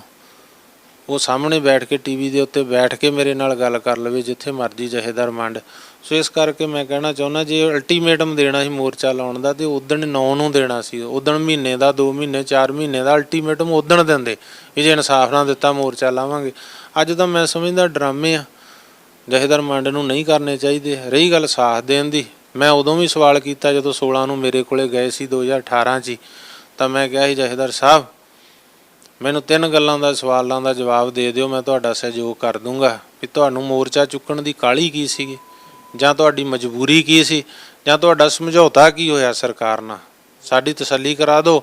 ਤਸੱਲੀ ਹੋ ਗਈ, ਅਸੀਂ ਤੁਹਾਡਾ ਸਾਥ ਦੇ ਦਿਆਂ। ਅੱਜ ਤੱਕ ਉਹਨਾਂ ਨੇ 2 ਸਾਲਾਂ 'ਚ ਮੈਨੂੰ ਇਸ ਗੱਲ ਦਾ ਜਵਾਬ ਨਹੀਂ ਦਿੱਤਾ ਕਿ ਉਹਨਾਂ ਨੂੰ ਕਾਹਲੀ ਕੀ ਸੀ। ਉਹਨਾਂ ਨੂੰ ਮਜਬੂਰੀ ਕੀ ਸੀ ਜਾਂ ਉਹਨਾਂ ਦਾ ਸਮਝੌਤਾ ਕੀ ਹੋਇਆ ਜਥੇਦਾਰ ਮੰਡ ਸਾਹਿਬ ਦਾ, ਕਿਉਂਕਿ ਸਮਝੌਤੇ 'ਚ ਇਕੱਲਾ ਜਥੇਦਾਰ ਮੰਡ ਸੀ, ਨਾ ਕੋਈ ਜਥੇਬੰਦੀ ਨਾ ਕੋਈ ਜਥੇਦਾਰ। ਅਸੀਂ ਜਿਹੜੇ ਪਰਛਾਵੇਂ ਵਾਂਗੂ ਨਾਲ ਸੀ, ਸਾਨੂੰ ਨਹੀਂ ਪੁੱਛਿਆ। ਜੋ ਕੀਤੀ ਗੱਲਬਾਤ ਉਹ ਜਿੰਨਾ ਕੁ ਸਾਨੂੰ ਦੱਸਿਆ ਅਸੀਂ ਉਹ ਬਰੀਫ ਸੰਗਤ ਨੂੰ ਕੀਤੀ। ਅਸੀਂ ਉਹਨਾਂ ਨੂੰ ਬੜਾ ਸਮਝਾਇਆ, ਉਸ ਵੇਲੇ ਨਹੀਂ ਸਮਝੇ ਜਥੇਬੰਦੀਆਂ ਨੇ ਵੀ। ਅੱਜ ਮੈਂ ਸਮਝਦਾ ਕਿ ਉਹਨਾਂ ਦੇ ਜਿਹੜੀ ਗੱਲ ਆ ਕੋਈ ਵੀ ਇਹ ਜਿਹੜੀ ਸੁਣਨ ਨੂੰ ਤਿਆਰ ਨਹੀਂ ਆ ਕਿ ਉਹ ਮੋਰਚਾ ਦੁਆਰਾ ਸ਼ੁਰੂ। ਬਾਕੀ ਹੱਕ ਆ ਸਾਰਿਆਂ ਨੂੰ, ਉਹਨਾਂ ਨੇ ਕਰਨਾ ਵਾ ਕਰਨ, 100 ਵਾਰੀ ਕਰਨ, ਪਰ ਬਲਜੀਤ ਸਿੰਘ ਦਾਦੂਵਾਲ ਜਥੇਦਾਰ ਮੰਡ ਦੇ ਲਾਏ ਮੋਰਚੇ ਦਾ ਹਿੱਸਾ ਨਹੀਂ ਬਣੂਗਾ। ਜਥੇਬੰਦੀਆਂ ਸੰਘਰਸ਼ ਕਰਨ, ਸੰਗਤਾਂ ਕਰਨ, ਅਸੀਂ ਕਰ ਰਹੇ ਹਾਂ, ਅਸੀਂ ਪੂਰਾ ਸਾਥ ਦਿਆਂਗੇ। ਪਰ ਜਥੇਦਾਰ ਮੰਡ ਦੀ ਅਗਵਾਈ 'ਚ ਜੇ ਕੋਈ ਲੱਗਦਾ ਤਾਂ ਉਹਦਾ 101% ਮੇਰਾ ਅੱਜ ਹੀ ਜਵਾਬ ਆ। ਮੈਂ ਪਹਿਲਾਂ ਵੀ ਦੇ ਚੁੱਕਿਆ ਜਿੱਦਣ ਉਹਨਾਂ ਨੇ ਐਲਾਨ ਕੀਤਾ ਸੀਗਾ ਕਿ ਜਿੰਨਾ ਚਿਰ ਉਹ ਇਹਨਾਂ ਗੱਲਾਂ ਦਾ ਜਵਾਬ ਨਹੀਂ ਦਿੰਦੇ ਉਹਨਾਂ ਚਿਰ ਜਥੇਦਾਰ ਮੰਡ ਦੇ ਸਾਹਿਬ ਦੇ ਕਿਸੇ ਵੀ ਪ੍ਰੋਗਰਾਮ ਦਾ ਹਿੱਸਾ ਅਸੀਂ ਜਿਹੜਾ ਉਹ ਨਹੀਂ ਬਣਾਂਗੇ। ਤਾਂ ਇਹ ਸਨ ਸਿੰਘ ਸਾਹਿਬ ਭਾਈ ਬਲਜੀਤ ਸਿੰਘ ਜੀ ਦਾਦੂਵਾਲ। ਬੇਅਦਬੀ ਮਾਮਲਾ ਜਿਹੜਾ ਕਿ ਇੱਕ ਬੜਾ ਵੱਡਾ ਉਹ ਪੰਜਾਬ ਦੀ ਸਿਆਸਤ ਦੇ ਵਿੱਚ ਵੀ ਮਾਮਲਾ ਔਰ ਪੰਜਾਬ ਦੀ ਜਿਹੜੀ ਧਰਮ ਦੀ ਰਾਜਨੀਤੀ ਆ ਉਹਦੇ 'ਚ ਵੀ ਇੱਕ ਬੜਾ ਵੱਡਾ ਮਾਮਲਾ। ਤਾਂ ਕਿ ਕੈਪਟਨ ਸਰਕਾਰ ਬੜੀ ਸਖਤੀ ਦੇ ਨਾਲ ਜਿਸ ਤਰ੍ਹਾਂ SIT ਤੋਂ ਕੰਮ ਕਰਵਾ ਰਹੀ ਹੈ, ਕੀ ਬਲਾਤਕਾਰੀ ਰਾਮ ਰਹੀਮ ਨੂੰ ਪੰਜਾਬ ਲਿਆ ਕੇ ਪੁੱਛਗਿੱਛ ਕੀਤੀ ਜਾਏਗੀ ਜਾਂ ਉੱਥੇ ਟੀਮ ਜਾਏਗੀ? ਸੱਚਮੁੱਚ ਇਸ ਕੇਸ ਦੇ ਵਿੱਚ ਵੀ ਜਿਹੜਾ ਕਿ ਬਲਾਤਕਾਰੀ ਰਾਮ ਰਹੀਮ ਨਾਮਜ਼ਦ ਤਾਂ ਹੋ ਚੁੱਕਾ, ਤਾਂ ਅੱਗੇ ਕਿੰਨੀ ਕੁ ਸਖਤੀ ਨਾਲ ਕੰਮ ਜਿਹੜਾ ਅੱਗੇ ਚੱਲਦਾ? ਸਿੱਖ ਸੰਗਤ ਦੀਆਂ ਜਿਹੜੀਆਂ ਭਾਵਨਾਵਾਂ ਦੇ ਨਾਲ ਖੇਡਣ ਵਾਲੇ ਲੀਡਰ ਲੋਕ ਜਿਹੜੇ ਆ ਉਹ ਸਦਾ ਹੀ ਪੰਥ ਕਰਦੇ, ਚਿੱਟੇ ਹੋਣ, ਕਾਲੇ ਹੋਣ, ਟੋਪੀਆਂ ਵਾਲੇ ਹੋਣ ਜਾਂ ਕੋਈ ਵੀ ਹੋਣ, ਬੋਦੀਆਂ ਵਾਲੇ ਹੋਣ, ਸਾਰੇ ਲੀਡਰ ਜਿਹੜੇ ਆ ਉਹ ਆਪਣੇ ਫਾਇਦੇ ਵਾਸਤੇ ਝੂਠੀਆਂ ਸੱਚੀਆਂ ਸੌਂ ਵੀ ਖਾ ਜਾਂਦੇ। ਪਰ ਆਉਣ ਵਾਲਾ ਸਮਾਂ ਦੱਸੇਗਾ ਕਿ ਸੱਚਮੁੱਚ ਸਿੱਖ ਕੌਮ ਨੂੰ ਇਨਸਾਫ ਮਿਲੇਗਾ। ਦਾਦੂਵਾਲ ਸਾਹਿਬ, ਜਾਂਦੇ ਜਾਂਦੇ ਸਿੱਖ ਸੰਗਤ ਨੂੰ ਕੀ ਕਹੋਗੇ? ਕਿਉਂਕਿ ਸੰਗਤ ਨੇ ਸਦਾ ਹੀ ਸਾਥ ਦਿੱਤਾ, ਬੇਸ਼ੱਕ ਆਗੂ ਪਿੱਛੇ ਹੋ ਗਏ ਹੋਣ, ਲੀਡਰ ਹੋ ਗਏ ਹੋਣ, ਸਿਆਸੀ ਪਾਰਟੀਆਂ ਸੌਂ ਖਾ ਕੇ ਮੁੱਕਰ ਗਈਆਂ ਹੋਣ, ਜਿਹੜੇ ਵੀ ਹੋਣ, ਤਾਂ ਸਿੱਖ ਸੰਗਤ ਨੂੰ ਤੁਹਾਡਾ ਕੀ ਸੁਨੇਹਾ ਹੈ? ਦੇਖੋ, ਮੈਂ ਸਿੱਖ ਸੰਗਤਾਂ ਨੂੰ ਇਹੀ ਬੇਨਤੀ ਕਰਨੀ ਚਾਹੁੰਦਾ, ਗੁੰਮਰਾਹਕੁਨ ਪ੍ਰਚਾਰ ਬਹੁਤ ਚੱਲਦਾ, ਬਹੁਤ ਲੋਕ ਧੜਿਆਂ ਨਾਲ ਜੁੜੇ ਹੋਏ ਆ, ਧਰਮ ਨੂੰ ਨਾਲ ਨਹੀਂ ਜੁੜੇ, ਧਰਮ ਨੂੰ ਪਛਾਣ ਕਰਦੇ, ਧੜਾ ਮੂਹਰੇ ਕਰ ਦਿੰਦੇ ਆ। ਜੇ ਸਾਡਾ ਧੜਾ ਵਾ ਤੇ ਅਸੀਂ ਧੜੇ ਨੂੰ ਪ੍ਰਮੋਟ ਕਰਨਾ ਵਾ, ਧਰਮ ਨੂੰ ਨਹੀਂ। ਮੈਂ ਬੇਨਤੀ ਕਰੂੰ ਵੀ ਉਹ ਧੜਿਆਂ 'ਚ ਨਾ ਬਹਿਣ, ਸੱਚ ਨੂੰ ਪਛਾਣਨ, ਕਿਹੜਾ ਬੰਦਾ ਸੰਘਰਸ਼ ਕਰ ਰਿਹਾ, ਕਿਹਨੇ ਕੀਤਾ। ਬਥੇਰੇ ਗੁੰਮਰਾਹਕੁਨ ਪ੍ਰਚਾਰ ਕਰਕੇ ਬਦਨਾਮ ਕਰਨਾ ਚਾਹੁੰਦੇ ਆ, ਇਹਦੇ ਤੋਂ ਸੁਚੇਤ ਰਹਿਣ। ਸਿੱਧਾ ਸੰਪਰਕ ਕੀਤਾ ਜਾਵੇ, ਕਿਸੇ ਨੂੰ ਕਿਸੇ ਤਰ੍ਹਾਂ ਦੀ ਸ਼ੰਕਾ ਹੋਵੇ ਉਸ ਆਗੂ ਨਾਲ ਸੰਪਰਕ ਕਰੋ। ਮੈਂ ਆਪਣੇ ਵੱਲੋਂ ਕਹਿ ਸਕਦਾ ਕਿ ਮੇਰੇ ਨਾਲ ਸੰਪਰਕ ਕਰੋ ਜੇ ਕੋਈ ਮੇਰੇ ਪ੍ਰਤੀ ਕਿਸੇ ਤਰ੍ਹਾਂ ਦੀ ਗੱਲ ਆ। ਹਰ ਵੇਲੇ ਸੰਗਤਾਂ ਦੀ ਕਚਹਿਰੀ 'ਚ ਹਾਜ਼ਰ ਹਾਂ, ਸੰਗਤਾਂ ਦੇ ਚਰਨਾਂ ਦੀ ਧੂੜ ਆ। ਗਲਤੀ ਗੁਨਾਹ ਹੋਊ, ਮੁਆਫੀ ਮੰਗ ਲਾਂਗੇ, ਪਰ ਬਿਨਾਂ ਗੱਲ ਤੋਂ ਜੇ ਕੋਈ ਗਲਤੀ ਗੁਨਾਹ ਜਿਹੜੇ ਆ ਉਹ ਬਿਨਾਂ ਮਤਲਬ ਤੋਂ ਹੀ ਕੋਈ ਐਲੀਗੇਸ਼ਨ ਲਾਉਂਦਾ, ਇਲਜ਼ਾਮ ਲਾਉਂਦਾ, ਜਿਹਦਾ ਕੋਈ ਤੱਥ ਹੀ ਨਹੀਂ ਹੈ, ਜਿਹਦਾ ਕੋਈ ਆਧਾਰ ਹੀ ਨਹੀਂ ਹੈ, ਉਹਦੇ ਤੋਂ ਸੰਗਤਾਂ ਸੁਚੇਤ ਰਹਿਣ। ਕਿਉਂਕਿ ਬਹੁਤ ਸਾਰੇ ਪੰਥਕ ਚਿਹਰਿਆਂ ਵਿੱਚ ਲੁਕੇ ਹੋਏ ਲੋਕ ਵੀ ਜਿਨ੍ਹਾਂ ਦੁਕਾਨਦਾਰੀਆਂ ਖੋਲ੍ਹੀਆਂ ਨੇ ਉਹ ਧੜਿਆਂ ਨੂੰ ਪ੍ਰਮੋਟ ਕਰਦੇ ਆ, ਧਰਮ ਨੂੰ ਨਹੀਂ। ਉਹ ਆਪੋ ਆਪਣੇ ਧੜਿਆਂ ਨਾਲ ਜੁੜੇ ਹੋਏ ਆ। ਸੋ ਉਹਨਾਂ ਲੋਕਾਂ ਤੋਂ ਵੀ ਸੁਚੇਤ ਹੋਣ। ਮੈਂ ਸਭ ਦਾ ਸਤਿਕਾਰ ਕਰਦਾ ਵੀ ਜਿੱਥੇ ਕੋਈ ਕੰਮ ਕਰਦਾ ਕਰੇ, ਅਸੀਂ ਸਤਿਕਾਰ ਕਰਦੇ ਹਾਂ, ਪਰ ਸੰਗਤਾਂ ਨੂੰ ਮੈਂ ਬੇਨਤੀ ਕਰਨੀ ਚਾਹੁੰਦਾ ਉਹ ਜ਼ਰੂਰ ਸੁਚੇਤ ਰਹਿਣ। ਕਿਸੇ ਤਰ੍ਹਾਂ ਦੀ ਸ਼ੰਕਾ ਹੋਵੇ ਸੰਪਰਕ ਕਰੋ, ਜਿਹੜਾ ਹੈ ਸੰਪਰਕ ਸਾਧ ਕੇ ਉਹਦੀ ਸੱਚਾਈ ਜਾਣੋ। ਜਿੰਨਾ ਚਿਰ ਸਾਡਾ ਕੋਈ ਆਫੀਸ਼ਲੀ ਜਾਂ ਤਾਂ ਲੈਟਰ ਹੈਡ ਜਾਂ ਸਾਡੇ ਫੋਨ ਤੋਂ ਜਾਂ ਸਾਡੇ ਜਿਹੜਾ ਹੈਗਾ ਵੀਡੀਓ ਵਾਇਰਲ ਕੀਤੇ ਬਿਨਾਂ ਕਿਸੇ ਵੀ ਬਿਆਨ 'ਤੇ ਯਕੀਨ ਨਾ ਕੀਤਾ ਜਾਵੇ, ਕਿਉਂਕਿ ਬੜੇ ਤਰ੍ਹਾਂ ਦੇ ਬਿਆਨ ਆਪੇ ਹੀ ਛਪਾ ਕੇ ਅਖਬਾਰਾਂ ਦੇ ਵਿੱਚ ਲੋਕਾਂ ਵੱਲੋਂ ਲਾਏ ਜਾ ਰਹੇ ਆ। ਅਤੇ ਇਸ ਕਾਰਨ ਕਰਕੇ ਉਹਦੇ ਤੋਂ ਸੰਗਤਾਂ ਜ਼ਰੂਰ ਸੁਚੇਤ ਰਹਿਣ। ਅਤੇ ਇਹੀ ਸੰਗਤਾਂ ਨੂੰ ਬੇਨਤੀ ਆ। ਉਤਰਾਅ ਚੜ੍ਹਾਅ ਬਣੇ ਰਹਿੰਦੇ ਆ, ਸੰਘਰਸ਼ ਚੱਲਦੇ ਰਹਿੰਦੇ, ਮੋਰਚੇ ਲੱਗਦੇ ਰਹੇ ਆ, ਲੱਗੇ ਆ, ਲੱਗਦੇ ਰਹਿਣੇ ਆ।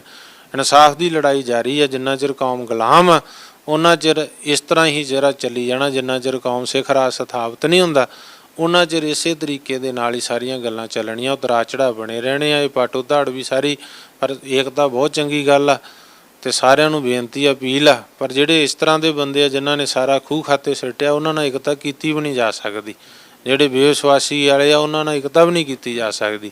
ਸੋ ਇਸ ਕਰਕੇ ਸੰਗਤਾਂ ਨੂੰ ਬੇਨਤੀ ਆ ਵੀ ਸੰਘਰਸ਼ ਦੇ, ਇਨਸਾਫ ਦੇ ਰਾਹ ਤੁਰੇ ਆ, ਪ੍ਰਚਾਰ ਪ੍ਰਸਾਰ ਦੇ ਸਹਿਯੋਗ ਦਿਓ। ਸੰਗਤਾਂ ਦੀ ਜਿਹੜਾ ਹੈਗਾ ਮਦਦ, ਗੁਰੂ ਸਾਹਿਬ ਦਾ ਆਸ਼ੀਰਵਾਦ ਉਹ ਸਦਾ ਹੀ ਲੋੜੀਂਦਾ ਵਾ। ਅਤੇ ਸੰਗਤਾਂ ਨੂੰ ਬੇਨਤੀ ਆ ਕਿ ਉਹ ਚੜ੍ਹਦੀ ਕਲਾ ਨਾਲ ਸਾਥ ਦੇਣ ਅਤੇ ਆਸਵੰਦ ਰਹਿਣ, ਗੁਰੂ ਅੱਗੇ ਅਰਦਾਸ ਕਰਨ। ਬਾਣੀ ਬਾਣੇ ਦੇ ਧਾਰਨੀ ਬਣ ਕੇ ਪ੍ਰਮਾਤਮਾ ਅੱਗੇ ਅਰਦਾਸ ਕੀਤੀ ਜਾਵੇ ਕਿ ਸਤਿਗੁਰ ਕਿਰਪਾ ਕਰਨ, ਖਾਲਸੇ ਦੇ ਪੰਥ ਦੇ ਬੋਲ ਬਾਲੇ ਹੁਣ ਚੜ੍ਹਦੀ ਕਲਾ ਹੋਵੇ। ਇਹੀ ਬੇਨਤੀ ਹੈ ਜੀ। ਬਹੁਤ ਬਹੁਤ ਧੰਨਵਾਦ। ਇਹ ਸਨ ਜਥੇਦਾਰ ਬਲਜੀਤ ਸਿੰਘ ਜੀ ਦਾਦੂਵਾਲ। ਤਾਂ ਆਉਣ ਵਾਲਾ ਸਮਾਂ ਦੱਸੇਗਾ ਕਿ ਸ੍ਰੀ ਗੁਰੂ ਗ੍ਰੰਥ ਸਾਹਿਬ ਜੀ ਬੇਅਦਬੀ ਕਾਂਡ, ਬਾਈਬਲ ਕਲਾ ਗੋਲੀकांड ਦੇ ਵਿੱਚ ਜਿਹੜੀਆਂ ਬਣਾਈਆਂ ਗਈਆਂ ਸਰਕਾਰ ਵੱਲੋਂ ਟੀਮਾਂ ਨੇ ਆਪਣੇ ਆਖਰੀ ਪੌੜੀ ਤੇ ਕਦੋਂ ਪਹੁੰਚਦੇ ਹਾਂ ਔਰ ਫੈਸਲਾ ਜਿਹੜਾ ਕਦੋਂ ਆਏਗਾ ਕਿ ਨਵੰਬਰ 84 ਦੇ ਕਤਲੇਆਮ ਜਾਂ ਬਲੂ ਸਟਾਰ ਜਾਂ ਉਹਨਾਂ ਅਣਪਛਾਤੀਆਂ ਲਾਸ਼ਾਂ ਜਿਹੜੀਆਂ ਕਿ 25000 ਤੋਂ ਵੱਧ ਨਾਲਿਆਂ ਨਹਿਰਾਂ ਦੇ ਵਿੱਚ ਰੋੜ ਦਿੱਤੀਆਂ ਉਹਨਾਂ ਵਾਂਗ ਕਿਤੇ ਇਹ ਵੀ ਕੇਸ ਪ੍ਰਵਾਨਿਤ ਨਹੀਂ ਹੋ ਜਾਣਗੇ ਤਾਂ ਲੋਕਾਂ ਦਾ ਭਰੋਸਾ ਜਿਹੜਾ ਕਾਨੂੰਨ ਦੇ ਵਿੱਚ ਸਰਕਾਰੀ ਵਿਵਸਥਾ ਦੇ ਵਿੱਚ ਅਦਾਲਤਾਂ ਦੇ ਕਿਸ ਤਰ੍ਹਾਂ ਬਣਿਆ ਰਹਿ ਸਕਦਾ ਇਹ ਅਦਾਲਤਾਂ ਦੇ ਹੱਥ ਹੀ ਕਿਹਾ ਜਾ ਸਕਦਾ। ਸ਼ੁਕਰੀਆ। ਵਾਹਿਗੁਰੂ ਜੀ ਕਾ ਖਾਲਸਾ ਵਾਹਿਗੁਰੂ ਜੀ ਕੀ ਫਤਿਹ।